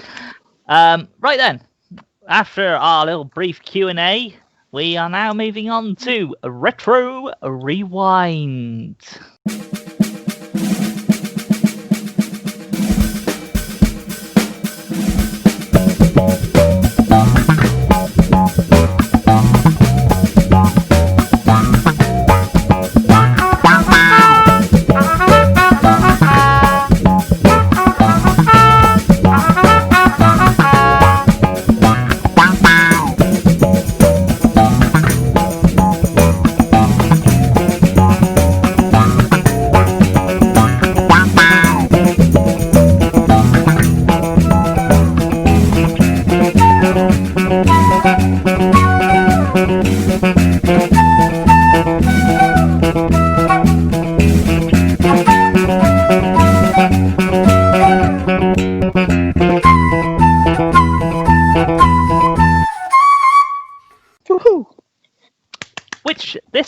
week, or this month, should I say, is Hard Rock Zombies from 1985, directed by Krishna Shaw. It's a comedy horror with, despite the title saying it's hard rock, they're not really hard rock. They're more synth pop. Synth pop Hair zombies metal. is what they should be. Yeah. But yes. So, who wants to kick off what this about? You go for it, Pete. Okay, right. Basically, it's a hard rock band that travels to a tiny remote town called Grand Guignol to perform. There's obviously this typical people there. That you got your Hicks and well, I say typical, but you got Hicks, you got werewolves, you got some dwarves, you got sexual perverts. So pretty much like any town. Nazis and Hitler. Yeah, Hitler turns up. Yeah, like you suspect he would. Toffwood. And yeah. The band that turns up, I can't remember his name at the moment, but the lead singer, is it Johnny or something like that? Jesse, yes, Jesse. He falls in love with a girl called Cassie, who I think's about 15 and he's about 20 odd, so there's slightly wrong going on here. I was going to say, she looks like she's about 12. Yeah, so he falls in love with her, and then all the, they end up dead. The hard rock the hard rock band, they end up dead, and then they come back to life because Jesse has been performing a song, or written a song, which can bring people back from death, but based on some medieval ritual. So it gets played, they come back to life, and so does everybody else that's dead. That's the gist of the film, and it's completely bonkers. That's what you really need to know about that film. It is absolutely mad. I have to admit, on watching it again recently for this and stuff, I didn't realise just how hilarious the townsfolk are. I think they are actually the funniest bit about it for me. And just when they're in their town meeting and stuff, just all getting all like angry about just about everything. Oh, they can't even decide whether they're having a meeting or they're having a session. And then they start talking about they've got to burn all the heavy metal music and stuff, haven't they? It's rock and roll music. Even scarier, it's rock and roll music. Absolutely. Yeah. And they're physical sex. They're coming up with all these like weird quotes. I think I've actually written this down. That one woman comes up and she says, "My National Enquirer says musicians can't play music unless they eat drugs." Yep. Yep. So stuff like that. They're just absolutely hilarious. So, Stephen, you got anything to say? You've been very quiet on this film. That's the best bit of Hard Rock Zombies. Yeah, the Grand Guignol Town Council, which is basically Britain in the 80s with Mary Whitehouse. Mm-hmm. It's an unnatural sex act, self-abuse. What's that? Yeah, absolutely. That's the great stuff, and that's a bit like Trick or Treat, the Ozzy Osbourne thing that came out a bit later, which is making fun of the paranoia about rock music being played backwards and things like that in dumb Hicksville puritanical towns. Yeah, it's great. Really enjoyable. It is a fun film. It's I don't know how well it did when it first came out, but I know it's been picking up sort of like a cult status over the next sort of couple of decades, and it's the music by Paul Cebu that helps the film. It's brilliant. Obviously, Jesse, or at least the actor who's playing Jesse, he's not actually singing any of it. But even though you think, he's actually really good, but he's not, I'm afraid. It's Paul Cebu. And you can actually go out and buy the soundtrack. Whoa. Along with I really need to do that. Cassie. Yeah. Oh, yeah. Won't you tell me what to do? And na na na na na na na na na na na. Yep, that classic. Nana. And Street Angel. Street Angel's the best. Street Angel. That's probably the most hard rock song out of the lot of them. Yeah. Although I have to admit, I do love the bit, just the little bass bit that Jesse's playing when the tarantula and stuff's coming up to him. Yeah, I love that bit. I could just sit and listen to that forever. Yeah, that's the bit that he helps when the medieval song that he's keeps playing, and he realizes he's bringing things back to life. So of course, somebody has to play it to bring him back to life, and then they all end up dead. Yet at the end of the film, spoiler. He pops his hand out of the grave, but wasn't he dead? I mean, he died with everybody else in the gas chamber. So why is his hand popping out of the grave? Explain. I don't care about all the other I don't care about the other bonkers things that's going on. I'll explain that bit. Plot hole. it's the werewolf thing that I can't get over. It's just there. No Yeah. explanation. Just a werewolf in the attic. It's Elsa. It's Hitler's missus. Yeah. Oh, it's meant to be what's her name? Eva Braun, right? Is that her name? Not Eva. Yeah, Braun. but she's known as Elsa. In Yeah. this. Just change For up a legal little. reasons. Yes, we could use Hitler, but not her name. I don't know why. But yeah. No more Mr. Nice Guy. So obviously there's a lot of weird and wonderful things happens in it. The great music in it. It's very, very, very 80s.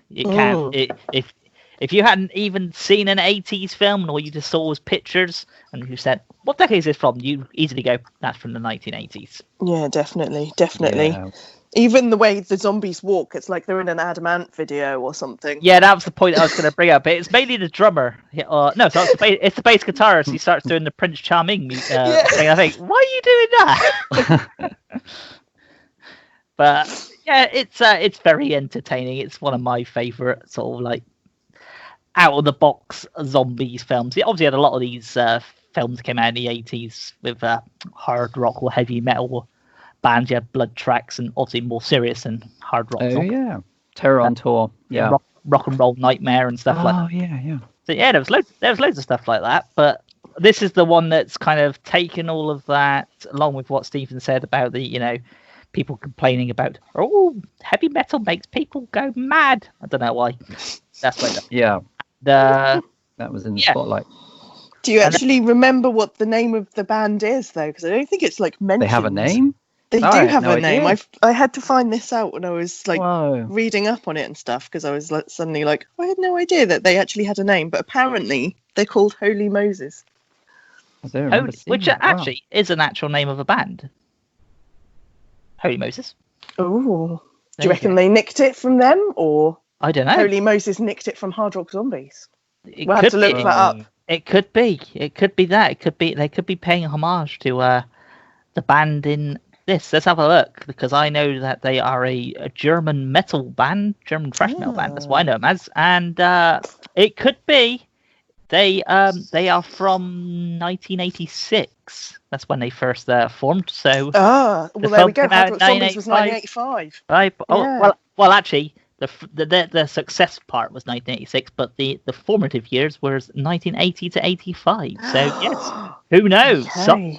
Somebody got it. So we need to find that out. Holy Moses, as I said, is a German thrash metal band. It's a female lead singer, and if you haven't listened to music in Hard Rock Zombies, Holy Moses, if you're expecting this band to be exactly like that, you're going to be sadly disappointed, because it's very, very heavy compared to that. Oh, not for me. Oh, cool. I like the sound of that. I'm going to check them out. So, yes. So there's a little treat for people to check out. But yes, synth pop zombies is what it should have been known as, not hard rock zombies. But they have some great hair, don't they? Some fantastic hair, absolutely. Do you remember? I think his name is Billy Worth in The Lost Boys. He's the one that isn't Kiefer Sutherland or Jason Patric in The Lost Boys. Do you think Jesse looks a lot like him? Yeah, I suppose. Yeah, a little bit. Yeah. It's beautiful. Yeah, beautiful man. There's a lot of scenes of the band members in their briefs, and they're the kind of briefs that I guess people don't wear so much anymore, right? Yeah, that's the bit where they're going, we're gonna introduce you to a bunch of girls, so have the photo shoots of them signing on your boobs and your arse. Underage boobs and arse, yeah. Yeah. Underage nubile tits. That's one of the lines. What you call me? Nope. Just a tit. Oh, that was it. I knew it was similar. Yeah, there's arguably more kind of alluring male flesh in this than anything. Absolutely. Something for the ladies. It's unusual. Yeah, refreshing for kind of 80s stuff. And it's great that it's like a typical musical plot, isn't it? It's the band that are just wanting to put on a show and the townsfolk that are trying to stop it. So it actually works as a real musical. And you have Angel in there as well, doing her thing and luring men into lakes where she can drown them. Yeah. Yes. Which is another hilarious thing. Well, yeah, she's drowning these guys in the lake, and then all of a sudden, a load of blood comes up from nowhere. Yeah, that's what I was going to point out. But I did like her dance later on when Yes. becomes a zombie. I don't know what came to the top of my head was the bit in Greece when they got they get the neck. Yeah. And I was waiting for 2 cars to come fly back, but alas, it did not happen. But yes, she does that. She does that all the time. All the time after she becomes a zombie, and then she's like dancing around. Yeah, dancing over the seats in a cinema, and yeah, it's entertaining. It's all a bit of fun. Why not? And then you have the woman in the park with her boyfriend. It's probably one of the most hilarious things that gets decapitated. Oh, what's trying to remember his name? Is it Johnny? Is that his name? Yeah, something like that. And then his head just comes rolling out, and she picks him up and asks him if he's okay, and then carries it around with her. Yes, and then if another woman looks at her, you hussy, it's a head. There's nothing to it. It's just a head, no body. I don't think she'd be doing anything. And then, of course, you've got the weird midget guys. Ah, yes. You got the little midget himself. There's Mickey. I believe his name is. That's it. Yeah, I was gonna say I can't remember their names. And then the other one is called Olaf, I believe. Not the same. Is that the one that eats itself? Yes, that towards the end. Yeah. That's brilliant. Yes. So there are some very strange characters. It's almost like somebody kind of went, I like this idea from that film. I like this idea. Or they kind of, a round table meeting of everybody just shooting out ideas and go, well, we haven't got enough budget to do that idea, or that idea, or that idea. So to make 3 separate films, so what we'll do is we'll just shove all those ideas into one film with all the money we got and see what comes. Yeah. And Hard Rock Zombies is that film. That was the end product. Because they don't actually turn into zombies until like halfway through, do they? Because there's all this other stuff going on. Yes, mainly Jesse with his questionable choice in girls, shall we say? Oh yeah, and really awkward conversations. Yes, very, very awkward. He doesn't even ask her name until like 3/4 of the film. I go, by the way, it's a bit late for that now, isn't it? Just kind of like giggle at each other and tell each other to shut up. Shut up. But I don't think I've ever seen her in anything else, that girl. No, I don't think she is in anything else. I think I was trying to look that up, and I don't think I've actually seen her appear in any other movie. I was just I'm trying to find her now, but I don't know. Not working. Other than that, I don't really recognise anybody else from Hard Rock. So I'm sure some would have appeared in the follow-up film, which has got nothing to do with Hard Rock Zombies, but it is showing on the cinema screen. And that film is, Stephen? It's American Drive-In, which is really sweet, isn't it? American Drive-In. Also from 1985. Whatever happened to Krishna Shah? Because these 2 movies seem quite special, and I guess he disappeared. Well, I know he did the writing for both films. Let's have a look while we're talking. He still he had a bit of a career, but mainly he did an episode of The $6 Million Man, The Man from U.N.C.L.E. But other than that, his main films are American Drive-In and Hard Rock Zombies, which is a shame because exactly, they're very unique. They're certain style that you could tell. Maybe if you went on to do other stuff, you go, that's a Krishna Shah film. But yeah. And didn't they actually spell his name wrong in the end credits? Yes, it's written by. Well, it's basically his name, but it's spelled. Yeah, they just misspelt it. Yeah. Oh, sloppy. But the funny thing is, his name is written like 4 times in the credits anyway, like written and produced and directed by, and then they get his name wrong. Someone just gave up. The typewriter gave out. But it's a fun film, and sure is. Stephen's first time of seeing it is when I lent it to him, I believe. Yeah, I'd never heard of it actually, and it's not one I don't know if it ever had a VHS release in England back in the 80s, but I don't ever remember seeing it around or hearing about it, strangely. And even now, I don't think it had like a proper Blu-ray rejuvenation. It's had a DVD release in the UK. That was about 2007. Which is a long time ago now. I don't know about Blu-rays. Probably had a Blu-ray release in like Germany or something like that.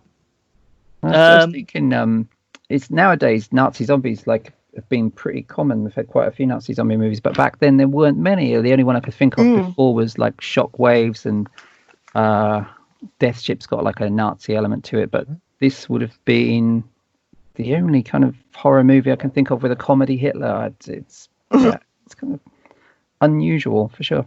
Well, the other titles for this was in France. It was known as Rock Zombies, and Germany went one step further by calling it Heavy Metal Zombies because they're so heavy. Probably, it's a bit step too far there. But that's all it has. I cannot find any information about it being released in the UK, so no, probably not.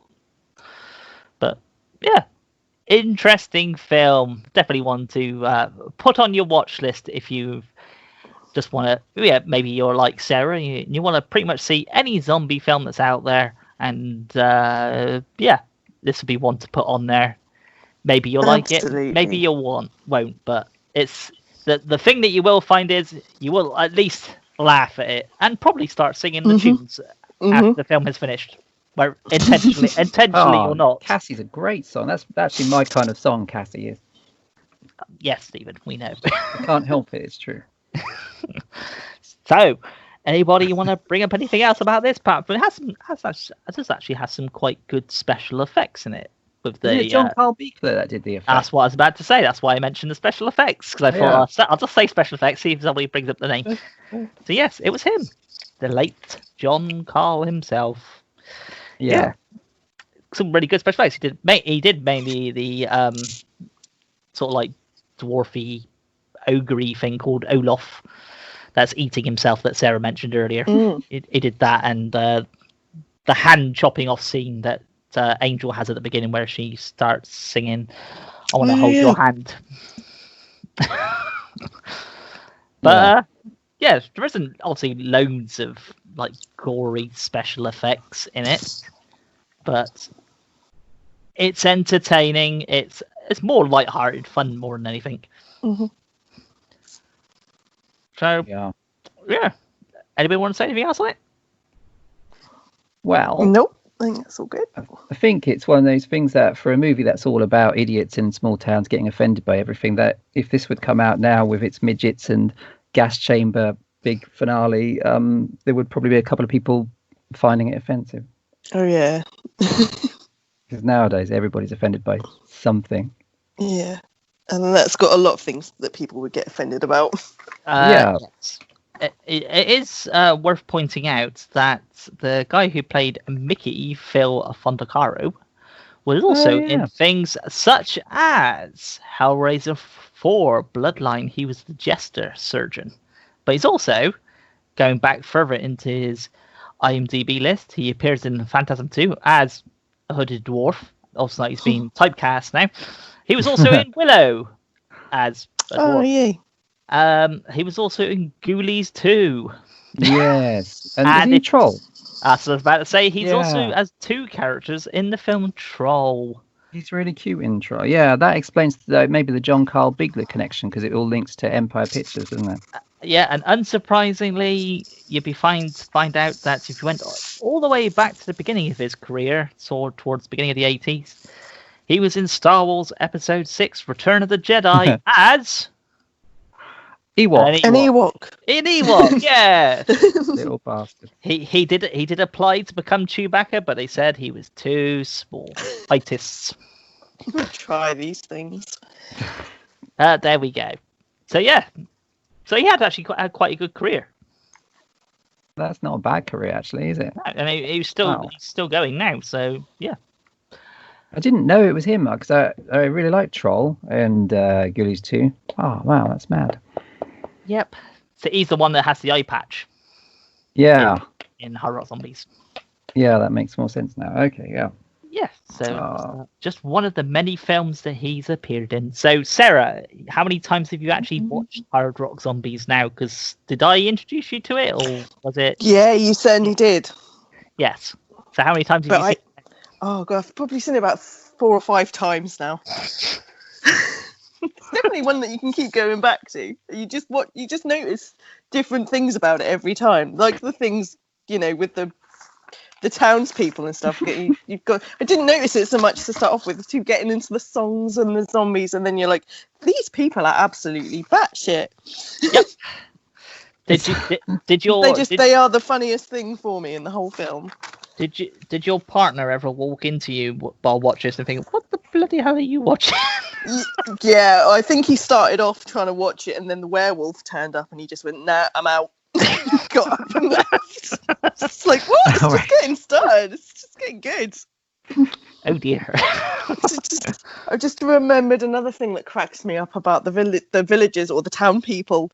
When the zombies actually get into the town, they suddenly decide. I think they decide that they say that ghouls don't like heads or something, and then they get all these cardboard cutouts of Elvis Presley and Marilyn Monroe's heads, and then go wandering out onto the streets thinking they're going to be okay. Yes, it was a good theory. It worked temporarily. It's just crazy, and then they all come back at the end to find the guy that suggested they go out and do it. I've given too much away about it now already, but it's just so hilarious, and you just notice so many different things every time you watch it.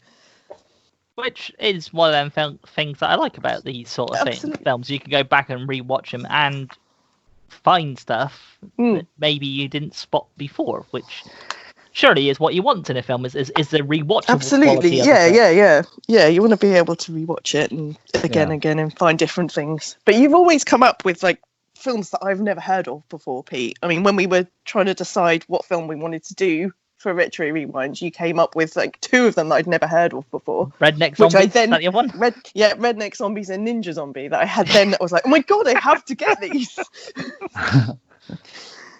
Wow. If nobody else has got anything else to say about the classic that is Hard Rock Zombies, I guess we will be going on to our main subject, as Sarah's kind of gives a little bit of a segue there. Yeah. So, let's just jump straight in then to our main talking point, which is zombies.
Zombies. And we're going to start off with the classic swamp zombies.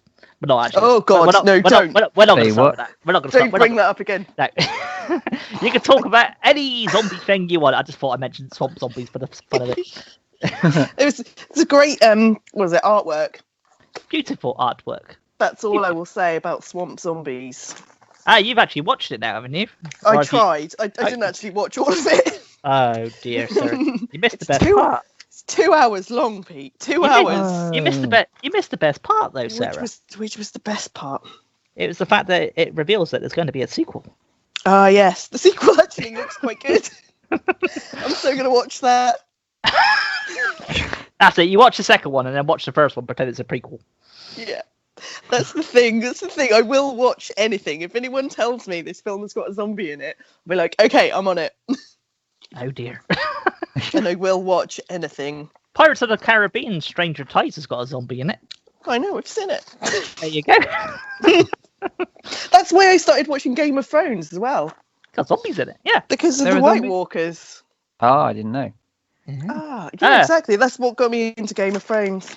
Sarah, in what's it called? Monster High, there's a zombie in that as well. You want to start watching that? That sounds... I think she's called Zombelina. Oh, God. Oh, have you watched Daddy Amazombie and Daddy Amazombie 2? There we go. See, it's just some of these classics we're giving you. Paranorman? Let me just... good. Oh, I've seen Paranorman, yeah. That's lovely. Yeah, I like Paranorman. So, just Anyway. anybody jump in anytime with anything you want to talk about zombies, whether it's just about zombies in general, whether it's zombie films, zombie on TV, zombie books, zombie underwear. I don't care. Just start talking about zombies. Stephen. Yeah. Do you want to talk about It Stains the Sands Red?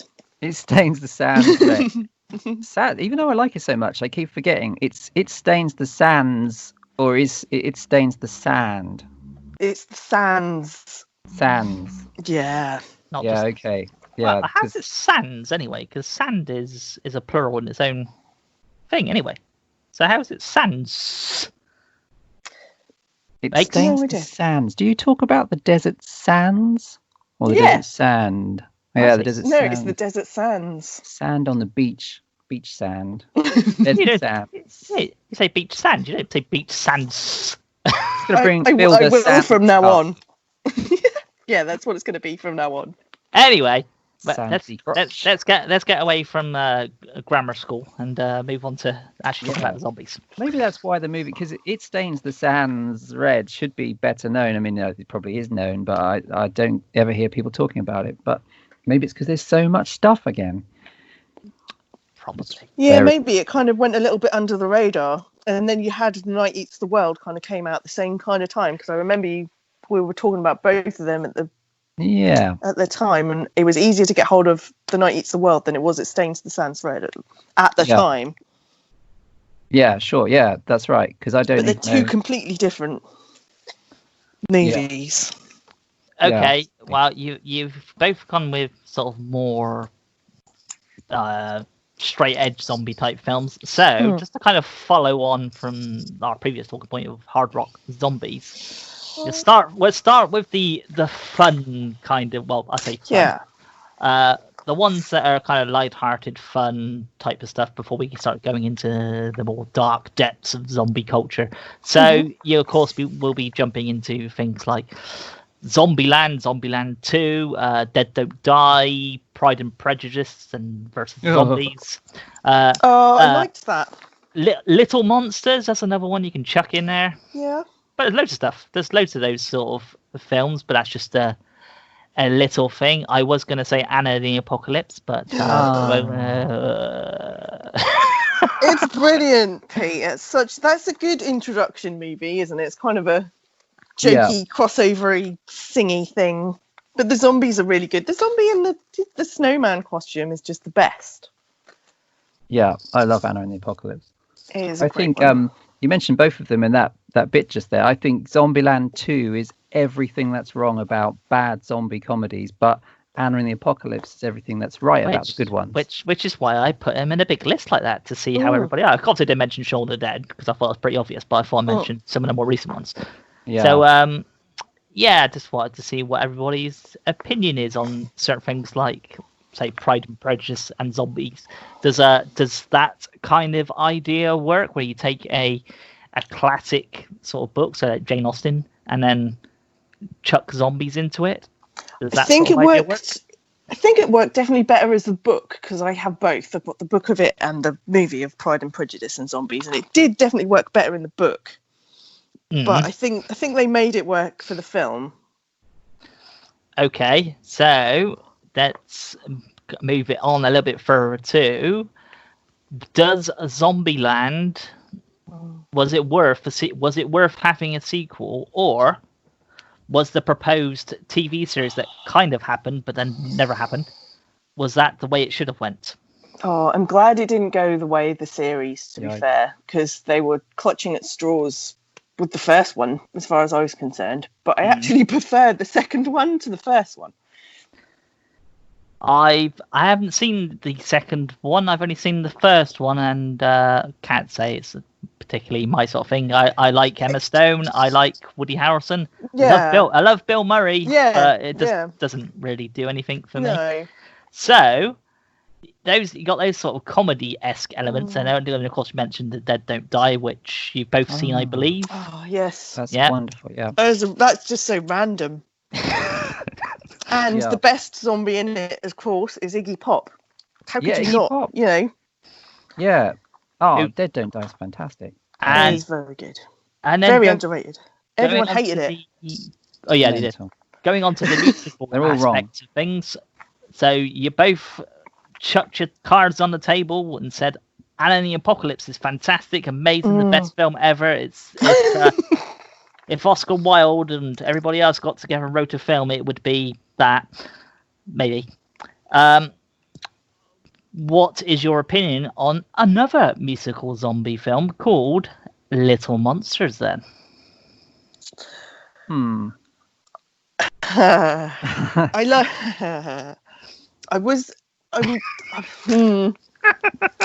don't like the guy in it. And I don't like the way that story went, how he went from being such... Josh Gad? Is that his name? No, he's the entertainer, isn't he? He's the children's He's entertainer. great. Is that the guy that's Olaf? Yeah. I love him. I thought that was great. And the little frog hand puppet, that was brilliant. And I really liked the zombies. I thought they were good. But yeah, the two main characters, the guy was just... They just didn't work for me. He just went from this horrible person to this total change of heart in 5 minutes, all because of a kid, and we're just like no. It was quite fun when he was just an obnoxious idiot, wasn't it? Because he was he was masturbating over the photo of the school kids, but blanking them out so he could see the teacher that he fancies, which is a really good awkward masturbation scene. But then by the end we're supposed to love him, and there's no stakes because the kids are, everybody's safe pretty much except for the bad characters. Yeah, I thought it was another of those trying too hard to be quirky kind of things. But the zombies were good. Yeah, there were it good always moments, helps when the zombies are good. Yeah, and the first half is quite good. Yeah. Mm-hmm. Oh, no one spot bed. Scout's Guide to the Zombie Apocalypse. That's great. I love that one. Yeah, that's really good, and it has that really good reanimator bit in it with the head. Yes, that's it. It's one of the few movies that gets why Reanimator works, I think. Yeah, definitely. Scout's Guide. Really underrated as well, actually. That's Australian, is it? Possibly. I don't know. I've only seen it once. That was a long time ago. Quick, look it up. Australians are very good at doing zombie movies. I think I Survived a Zombie Holocaust is a very good one. And Wormwood is brilliant. Oh yeah, Wormwood's really cool. Yeah, Wormwood's good, and Undead's quite good. Is that New Zealand or Australia? The Spearing Brothers, the kind I of think I have that one. Yeah, that's fun. Scout's Guide to the is American actually. Oh damn it! Yeah. So retract your statement. I am retracting it. Those Australians getting in again. No, that is a really good one. The trampoline bit is really hilarious as well, with the naked zombie in the window. It's really inventive, and it goes over the line of bad taste, but it does it with nice characters and stuff. Yeah, that's it. So, if you was to say to somebody, obviously we had the question from Sarah earlier, but what film would you show somebody first? Pick one film from the 70s, 80s, and 90s that you would show to somebody that is a zombie film. Obviously, there have been films way after that, but just going with the 70s and 80s and 90s. What is the first zombie film that you would show to your virgin zombie friend? Starting in the 70s. Yeah. I would definitely say, probably Night of the Living Dead for 70s. That was 68 though. Oh. So you'd have to say Dawn of the Dead if you was to go. Yeah, I suppose Dawn of the Dead. Okay, head into the 80s then. Ooh.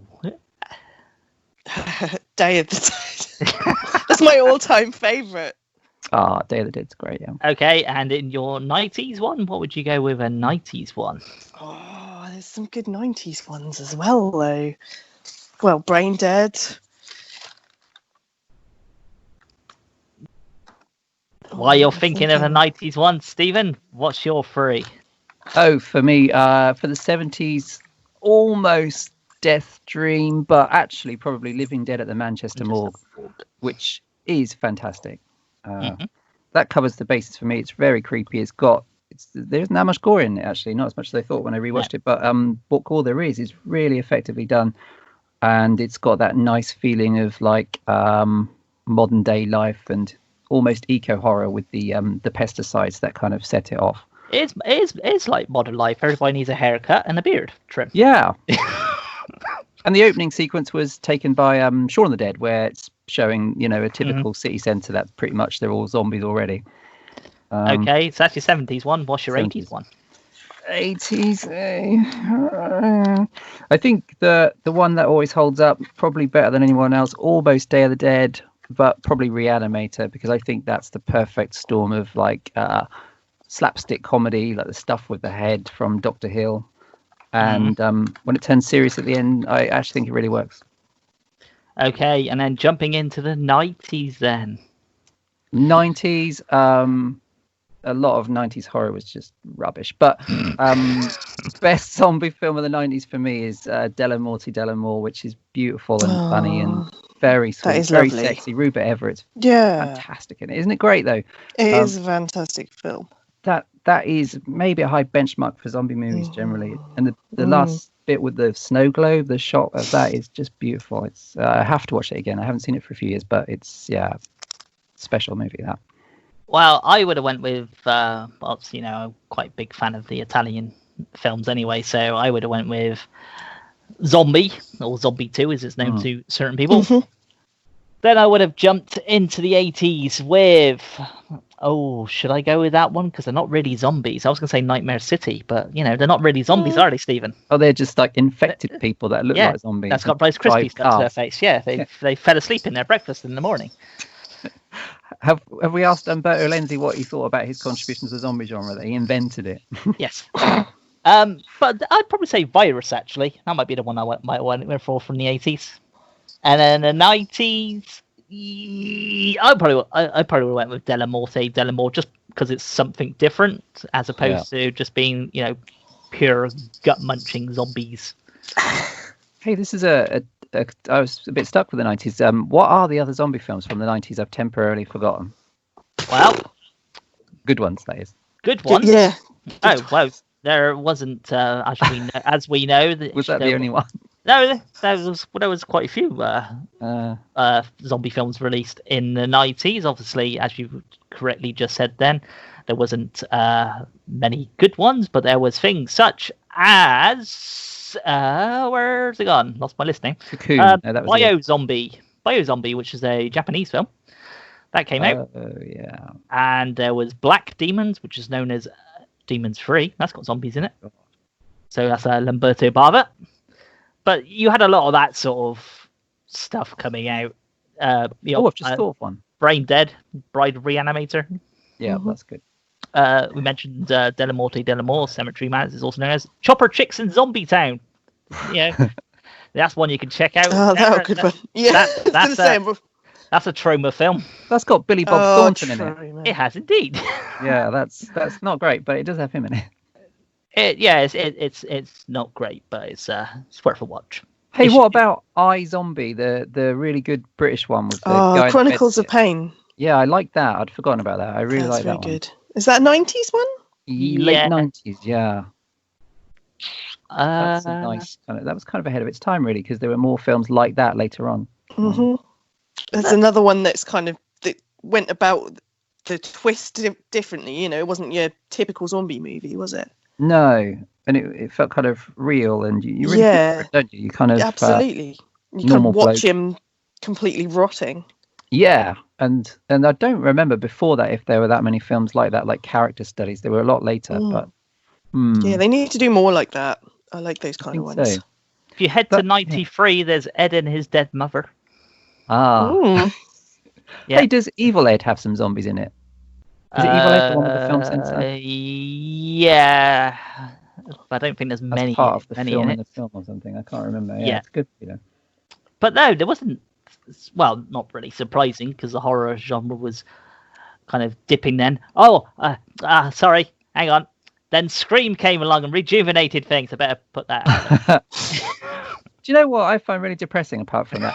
Is that Romero basically couldn't get arrested for about a decade, and he only ever got funding for what became Land of the Dead when Resident Evil did really well, which he was meant to direct but then didn't. So Romero's practically, spare some change governor on the street for ages, and then something soulless like Resident Evil appears, and then suddenly they want him. That's sad, isn't it? Yeah. Well, here's a horror spoof one that was released in 91. So the title is Night of the Day, at the Dawn of the Son of the Bride, of the Return of the Revenge of the Terror of the Attack of the Evil Mutant Alien Flesh-Eating Hellbound Zombie 5's Living Dead Part 2. Subtitle. I think Already, I've heard I of that Shot one. 2D. Sounds amazing. I'd like to see that on a poster. What's the tagline? It must be like a whole book. I'd be surprised if there was a tagline. There wouldn't be God, no anywhere to space. put it. But yeah, that was one from the 90s. Obviously, as I mentioned, it was a spoof, so of course you started hitting that sort of thing, and then Stephen can now plug his Scream book because, as he knows, it rejuvenated horror. Ah, well. I'd like to plug it. I'm allowed to plug it.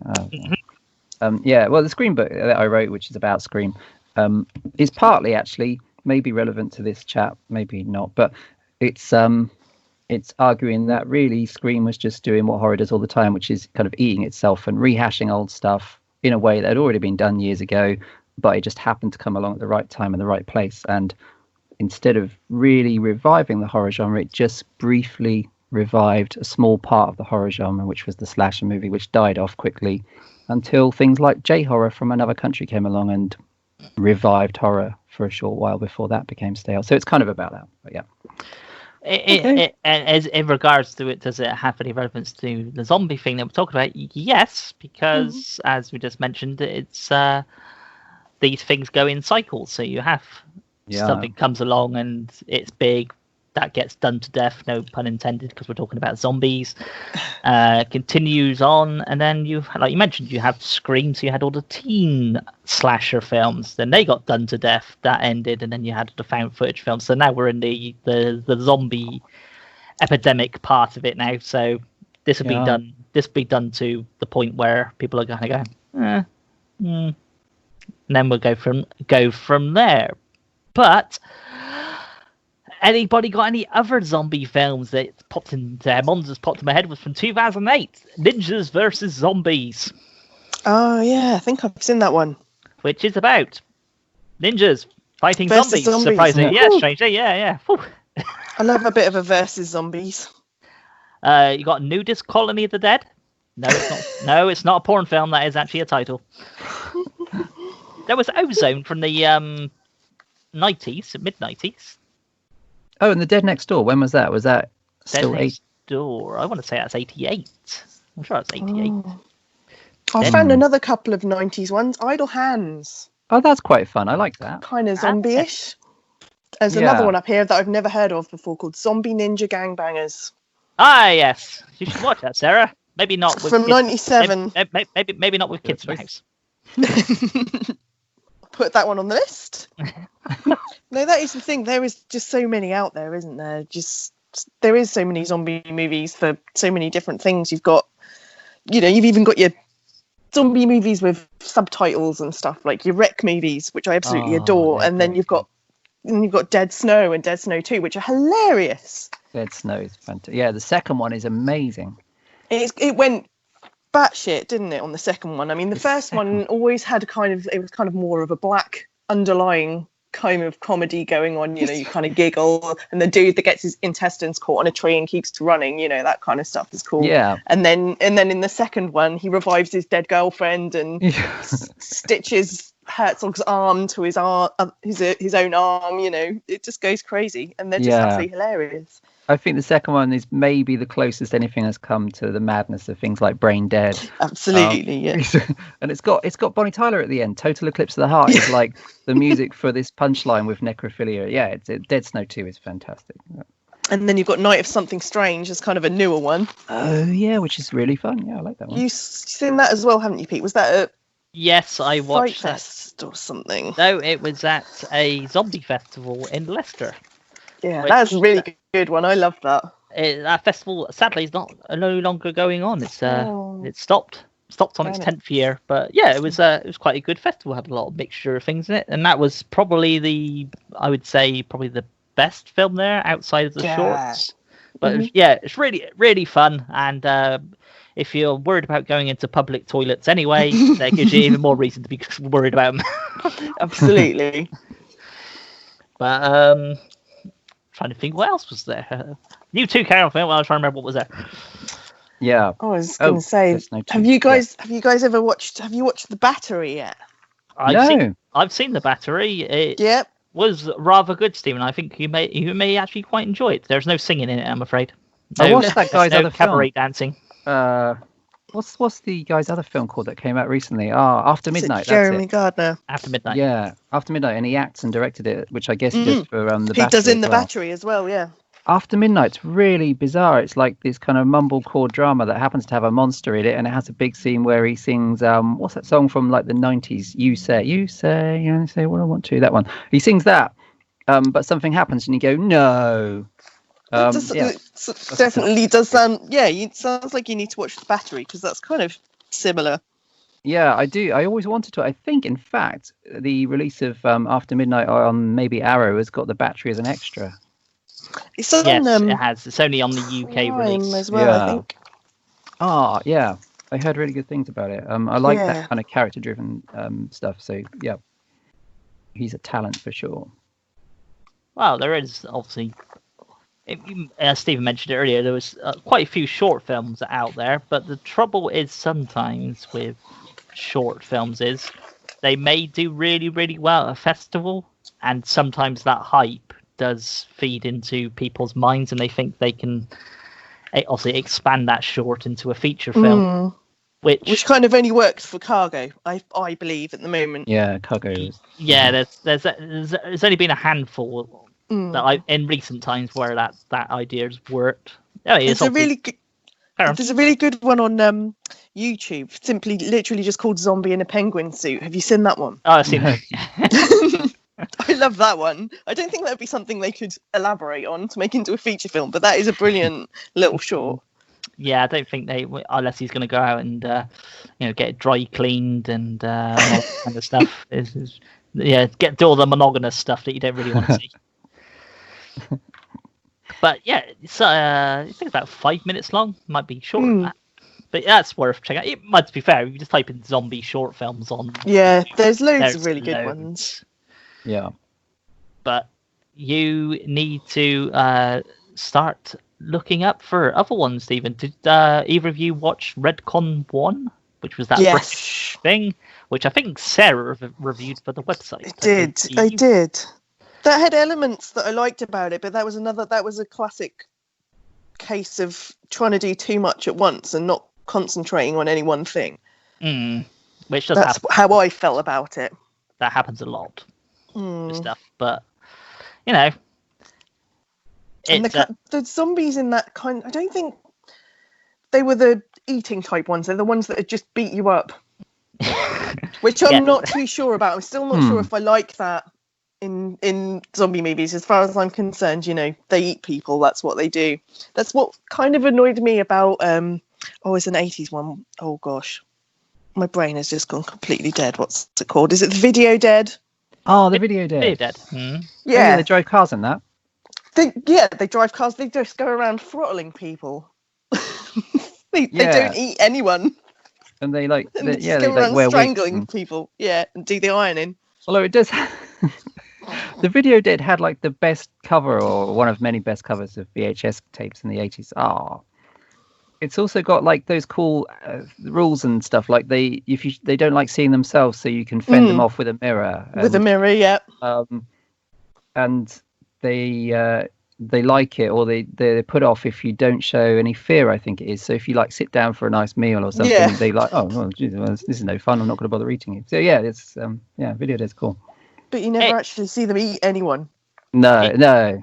Here you go. I've found the lineup for that festival. Then we're showing. I haven't got the list of the short films, sadly, but the films that were shown then was Night of Something Strange, which was probably one of the best films there. Plan Z. Have you seen that? Yeah, I think I have. Train to Busan was there, which was the first time I've seen it. And Attack of the Lederhosen Zombies. That's a good That one. one. Oh, I wish I'd have gone to that. That sounds absolutely brilliant. It would be hard to kind of pick a favourite one out of the Train to Busan, Night of Something Strange, and Attack of the Lederhosen Zombies. And the last one that was shown now was a film called Peelers, which it came with a disclaimer right at the beginning of the film by the host, who said something along the lines of, when the director or writer, whoever it was, got in touch to say, can you show this film at the festival, he said something along the lines of, well, I thought I'd do a film that hasn't been done before. I thought I'd put a bunch of strippers in a zombie film, and it hasn't been done before. Never been done before. As soon as he said this line out head, I was like, zombie strippers, and everything else that popped into my head. Yeah, but there you go. It wasn't too bad though. I remember seeing that one, thinking it was okay. It's it's the one where they get the virus from like a coal mine or something. Yeah. And oozes into them, and then it's interesting. I like the element of it being something different to how people got turning into a zombie, as opposed to just it's radiation or somebody's got bit by something. It was something slightly different, which you kind of need with that zombie things anyway. You need something after a while. We need something else now. So many space probes that crash into Earth. Yeah, or nuclear waste in rivers. Yeah, there's quite a lot of those. Yeah. But yeah, that sounded like that would have been a really awesome festival. Yeah, sadly, that was the last one. It was on their 10th year one as well, which it had a good run. So yeah. And you would have liked it, Sarah, because everybody dressed up as zombies. Oh, yes. Would have joined in. Oh, man. Do zombie walks still exist? They used to be a thing for a while. Yeah, I used to do a couple of them myself, but they seem to have kind of, around our area, kind of fizzled out a bit now. I imagine they're probably still available in other areas. But now is the kind of the month to do it in, because did you know that the month of May is actually Zombie Awareness Month? It's actually a thing. Oh, wow. I didn't know this until Sarah told me, which is why this episode is all about zombies. Yes. I did some research because I kind of saw something. I only found out about this a couple of years ago, and I saw something like people wear grey. You're a terrible zombie fan, Sarah. I know. To only find this out a few years ago, but I saw like someone had a grey ribbon. And I was like, well, what the hell was that for? And they're like, Zombie Awareness Month. I was like, you are actually joking me.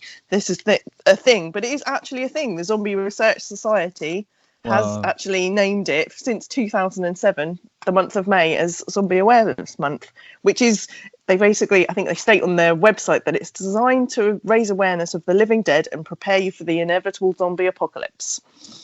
They say that lots of people use this month to celebrate all that is zombie and watch, read or play their favourite zombie movies, books and games, or they can like host conventions, organize events like zombie walks and stuff, or they just wear like these little grey ribbons and stuff. But it's cool, it's actually a thing. Wow. You can visit the website and everything, and they have like tips on like all like zombie movie culture and loads of survival stuff and like actual genuine science and things. They have actual scientists, authors and academics committed to the real life study of the living dead. That's what it actually says on their website. So it's actually a thing. So, as Sarah just mentioned, there books and games. So I'll go with games first. What was the first game that you ever played that had a zombie in it? So computer game.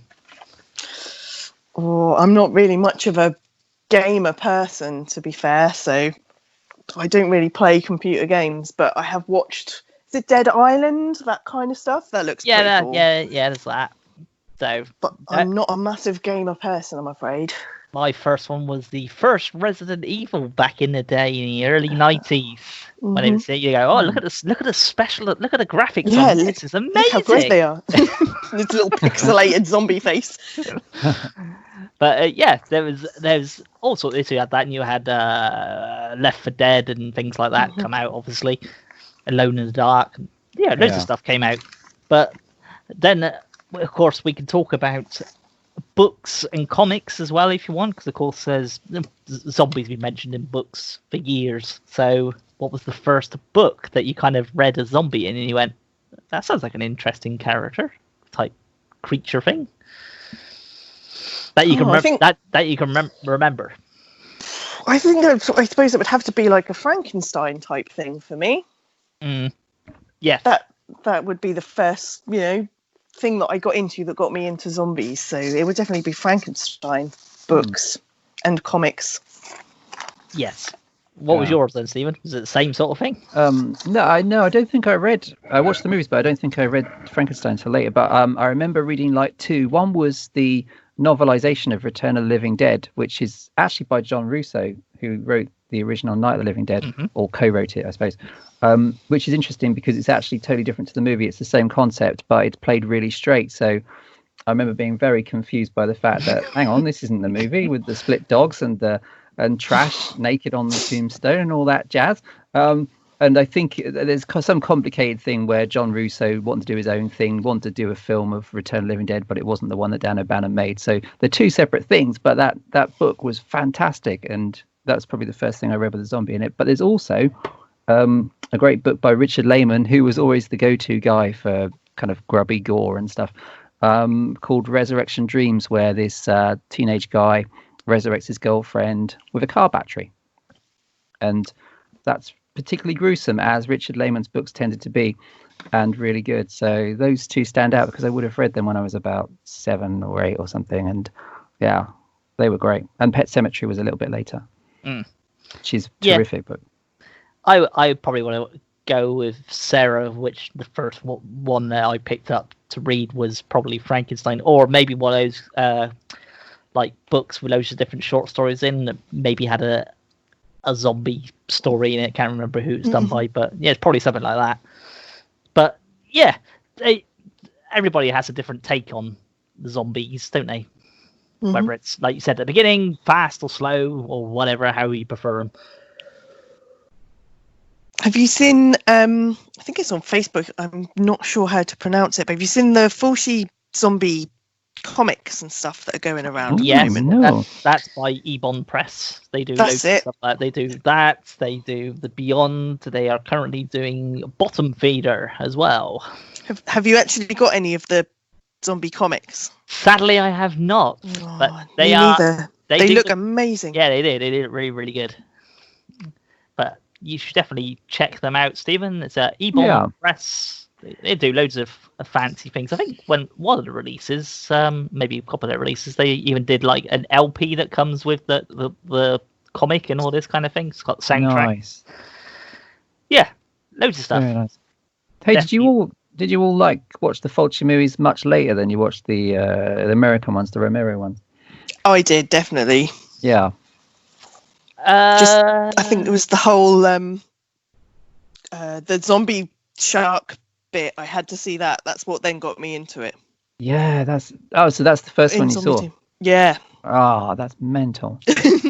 That's just that's like a moment you thought would never exist except in your own mind, and then there it is. No, there it is. There is a tiny little homage to that in a movie that I can't believe I haven't actually mentioned yet. That I don't know. I know, Stephen, you haven't seen it, but you might have seen it, Pete. Have you seen Juan of the Dead yet? Yeah. The Cuban one that has a brilliant homage to the zombie versus shark bit, where the shark literally just comes out and grabs the woman. But you need to watch Juan of the Dead. It's absolutely fantastic. Yeah, I've been told that, probably by you, in fact. And I have it somewhere sitting in this very room. Yeah, I will watch it. It's ridiculous I haven't watched it. I would have said, to go back to your previous question, I think obviously the obvious one first American zombie film would have been Night of the Living Dead. Then, yeah, I think after that I'd probably seen the Dario Argento version of Dawn of the Dead before I seen George Romero's version of it. Oh. So yeah, but mostly I tend to have gravitated towards the Italian zombie films just because I seem to like their look of their films. I think. Yeah, I think they're I really need to. atmospheric.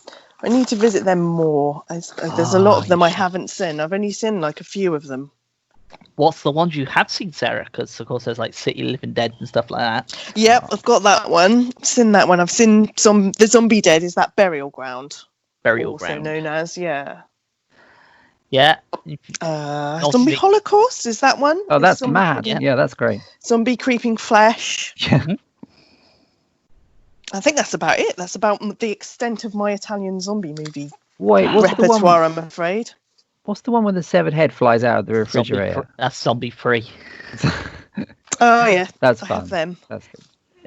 That's the one that Fulci sort of directed parts of, and then I think it was Bruno Mattei came in to direct the rest of it. So you get this kind of mismatch of sort of stylistic ways of how the film's going to come across. Yeah. But yeah, I think that's the bit that most people remember is the flying head. With its I think that's the thing. You kind of remember, there's always one like really specific part of an Italian zombie movie that you remember. The gags, yeah. Yeah. Okay, wow. Talking of Italian zombie films, what is, as Sarah mentioned what is the one specific bit that you remember in Burial Ground, or Nights of Terror, as it's also known as? It's the creepy kid. The creepy kid. He's not a kid, he's 25. I don't care, he's creepy. It's like that scene is like I remember watching Little Britain years later, which had that sketch with Bitty where the kid is still being breastfed. But that scene basically was ahead of its time because that's the same scene, the same gag, except it ends slightly differently. Yes, Peter Bark was his his English name anyway. But yeah, if you you look him up on YouTube, you can actually find him dancing to the back of a like a pop music on some Italian music show. It's just quite bizarre to watch, especially if you've seen Burial Ground. That's the whole set of nightmares. Burial Ground from memory is maybe the movie that has the most scenes, even more than all the other ones that do, of people just standing around watching the zombie coming towards them, making comments like, "It's The Walking Dead." That has more than most. And that's what I remember about that film as well as the great makeup and they use weapons in that. They use like scythes, don't they? Yeah, that's what I was going to say. It's one of the first zombie films where you go, oh, they're very intelligent, but because they can now pick up weapons and use them. Yeah. Like you said, they chop off the head of a maid as they dangle her out the window. Yeah. So yeah, there's bits like that. I mean, that's probably not got the best zombie special effects out of all the Italian ones, but as we mentioned earlier, there is worse ones out there. Back to Zombie Lake. Back to Zombie Lake. Yep. Back to Gene Rowling with his Zombie Lake. Oh, have you watched talking of Gene Rowling, Living Dead Girl? That's actually a really good one by him. Yes, I have seen that, but has Sarah seen it? No, I don't think I have seen that. I've heard of it. That's a big influence on things like Return of the Living Dead 3, because it's pretty much the same thing, really. It's where this girl, it's like a chemical spill, I think. Yeah. In that one. And she comes back from the grave and she goes back home and sees her friends and stuff, but has to obviously drink blood. So her friends have to drag people back to the castle to feed her. And it's all about her breakdown, really. And total despair. Yeah, it's really good, Living Dead Girl. It's very Return of the Living Dead 3E in the way it ends up. Before Return of the Living Dead 3E, as you put it. Yeah. Oh, yeah. And The Grapes Dead. The Grapes, what's the Vineyard one by him as well? Yeah, that's quite fun. He made it quite a few decent films. He was a bit like Jess Franco and all that in terms of output. There was pretty much guaranteed every year there was going to be at least 1 or 2 films coming out from them. Maybe they're not all good. Some of them are, and the ones that are not great in your opinion is they do have elements in it. Like Zombie Lake is, in most people's eyes, not a great zombie film, but it has elements to it that people do like. Don't know what they are, but they are there. Yeah, Gene Rollin was often really good. His kind of gothic movies, vampire-ish movies, are really good. I always preferred is more sort of gothic-y type of stuff. Mm. Though my favourite of his was always Schoolgirl Hitchhikers, because it's got a great soundtrack. Oh yeah, that's totally different to the other ones. Yeah, I like that. Yeah. Yes, that's more sort of, gangstery kind of thing going on with it. With the typical, it's Gene Rollin, so we had to have some lesbians in it. Yeah. I think he invented them. He did. Yeah. That's what I read in a book once. Gene Rollin invented lesbians, and Umberto Lenzi invented zombies. Yeah. True story. Yeah, fast zombies. Yeah, long before Danny Boyle. Yeah. Yeah. It's the in Grapes of Death. The joke is that it's like the beer drinkers that are immune, isn't it? From what I remember, because it's in the vineyard and it's the wine that's kind of France's biggest export has caused the problem. Yes, and then some kind of 2 lowly beer drinkers are okay because of that. Yes, that's like I say. It's something to do with the way they ferment it or something.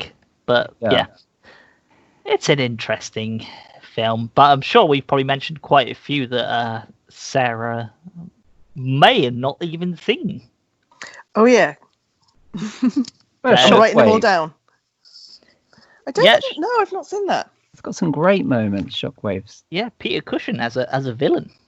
And maybe that's the first Nazi zombie movie. I can't think of any before that, although there probably is. Is it the most memorable one from that time? You mean Nazi zombie movie or just Nazi horror films? Oh, Nazi zombies. There probably is. Oh, there is an earlier one with Hitler, isn't there? The Flesh Feast has got Hitler in it. Oh, yeah. Shockwaves is worth watching, though. It's got some great images of like these blonde zombie guys coming out of the ocean. Yes. All equipped. We didn't mention Oasis of the Zombies, which doesn't really zombies, but I haven't seen that's that. from 81, I believe. Yeah, I've heard about it. Yeah, I never watched it. But it doesn't really have many zombies in, were you saying? Yeah, well, it's you could argue whether it's a zombie. You'd have to watch it. It's a Jess Franco film, so expect something sexy. Oh, sexy! If you like that kind of thing. If you like that kind of thing, yeah. It's was it 82? No refunds. Sometime in the 80s, but it was one of them had a great video sleeve, so of course it appealed to people. And talking of Nazi zombies, yes, that does have it. That has Nazi zombies in it. Oasis of the Zombies. Ah, there you go. And I suppose it's probably when was it first Indiana Jones? That was 80. Well, basically, it's kind of that plot anyway, where the Nazis are protecting a fortune as opposed to the Ark. So, but this time it's zombies in the African desert. Cool. So it's a typical Jess Franco film. It's got everything going for it. Yes. What you gonna say? Anything? Sorry, I was going to say I'm looking at it now, like on my tablet and stuff. It's not looking very sexy. Oh yeah, it's got Franco, not sexy. It's got some sexy elements in it. Not many, but sounds good. But yeah, anybody got anything else to say before we wrap this up? This zombie episode. Oh, there's still loads, but I could go on all night, so maybe I shouldn't. Oh, actually, hang on. I've just suddenly thought. Shed of the Dead. That's good fun. Yeah, I like that. That is a damn good one. If that's you like Shaun of the Dead. I was going to say, that's the one with Bill Moseley, who's actually in it longer than... and Michael Berryman and Kane Hodder. Yeah. Yes. Yeah, Kane Hodder's playing like just an ordinary bloke, isn't he? And Michael Berryman's like being an strapped allotment on guy. and things. Yeah. It's really, really good. That was surprising. Yeah, I had low expectations. That was really fun. That still hasn't come out on DVD yet. I keep looking for it, but it's not out yet. I think it's coming out at some point this year. Oh, it was on YouTube for a while. And it was one of those really nice discoveries where you're like, oh, I don't expect much from this. But actually, oh, good Lord, what have they done to Michael Berryman? It was great. I think he was having a good time. Too much. Yeah, I was gonna say if he terrified you when you seen him in Weird Science with his leather gear on, see him in Shed of the Dead would terrify you even more. No, that was one of the movies that Pete sent me to review, and I watched it, and then I was like, that was brilliant. It's like, no, I'm gonna watch it again. So I literally watched it straight away again off the back of that one. It has to be seen to be not believed. Absolutely. Yes. There's a whole bunch of them. There's so many. So many to talk about. There is. Can we talk about Danny Dyer and Doghouse? I like Dog. Yeah, that's the one Danny Dyer film I like, apart from Severance. Yeah. Yeah, same. Doghouse is good. Just don't go there with Devil's Playground. Oh. That is not good. Yeah, I don't know. I'm not sure if I've seen that. I've seen a few of Mr. Dyer's films. But yeah, Doghouse appears on like late night ITV3 quite a lot. Oh, cool. If it's not Shaun of the Dead, it's Doghouse. Yeah, it's probably on the Horror Channel every now and again as well. Yeah, pretty much. Pretty much. But okay. So before we wrap this up, I'm going to chuck you something. You can pick a Romero film. What is your favourite Romero film out of the later trilogy? So not Night of the Living Dead, Dawn of the Dead, Day of the Dead. Oh, Land of the Dead. Okay, Stephen. Oh, it's actually, I like Land of the Dead, but it's actually Diary of the Dead for me, which I think is really creepy and really well done. I go Land of the Dead as well. Yeah, you have to. You just get attached to the zombies. It's definitely on the zombie side more than anything. I mean, you kind of always are in the Romero films, aren't you?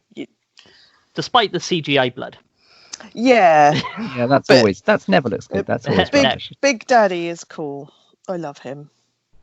Eugene Clark. Yeah. Didn't you meet him? Didn't you meet him? I thought you did, yeah. Yeah, like one of the two famous people I've ever met. But he was lovely. Thank you, Sarah. I didn't want you to include me as one of them, but that's fine. Thank you. It's got Dennis Hopper, hasn't it? It has, yes. Yep. He's the guy that's up in the big tower. He's a typical ivory tower money grabbing person that's everybody's trying to fend for themselves, and he's like, I'm in my ivory tower, I'm fine. Yeah, that's astonishing. Yeah, Land of the Dead is really good. I have to rewatch that one. So, anybody else got anything to say before we wrap things up? It Stains the Sands Red is an awesome film. I've heard that. You got at least £25 coming your way, Stephen. From oh wow, that's fantastic. Yeah, Smalls forever. And if you don't do anything else, just check out Anna and the Apocalypse. Oh, which is, I believe, it's not exaggeration, I think it's the only of these kind of zombie comedy things that has come close to the benchmark of Shaun of the Dead in this kind of last 20 years or so. Yep, I love Anna and the Apocalypse. It's a good one for the family as well. Okay. Pete doesn't agree. I do not agree. Yeah. We will change your mind. I could just edit this bit out at the end. It's fine. Nobody will know. reveal your secrets. It's be gone. No, I will leave that bit.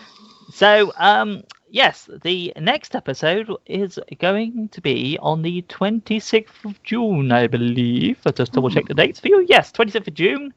It will be, Stephen? The next episode will be all about Friday the 13th. Yep, as it is the 40th anniversary of Friday the 13th, the original one from 1980. We'll be talking about that. That will be our retro rewind, but the whole episode will be Friday the 13th based. So just any Friday the 13th film. I'm sure we may even surprise you and talk about the TV series. Ah, yeah. Maybe. Yeah. So that is on the 26th of June. As always, the last Friday of every month.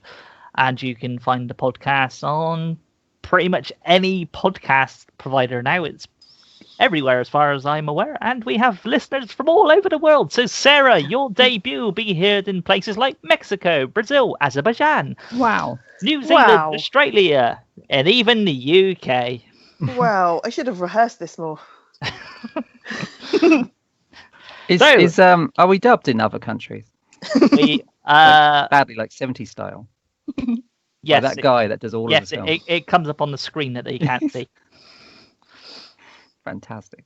So yes, next episode is, as Stephen mentioned, is a Friday the 13th episode. So that'd be an interesting one to talk about because I'm sure we'll have many things to talk about. So before we go, I guess we should find out if Sarah wants to come on for that one.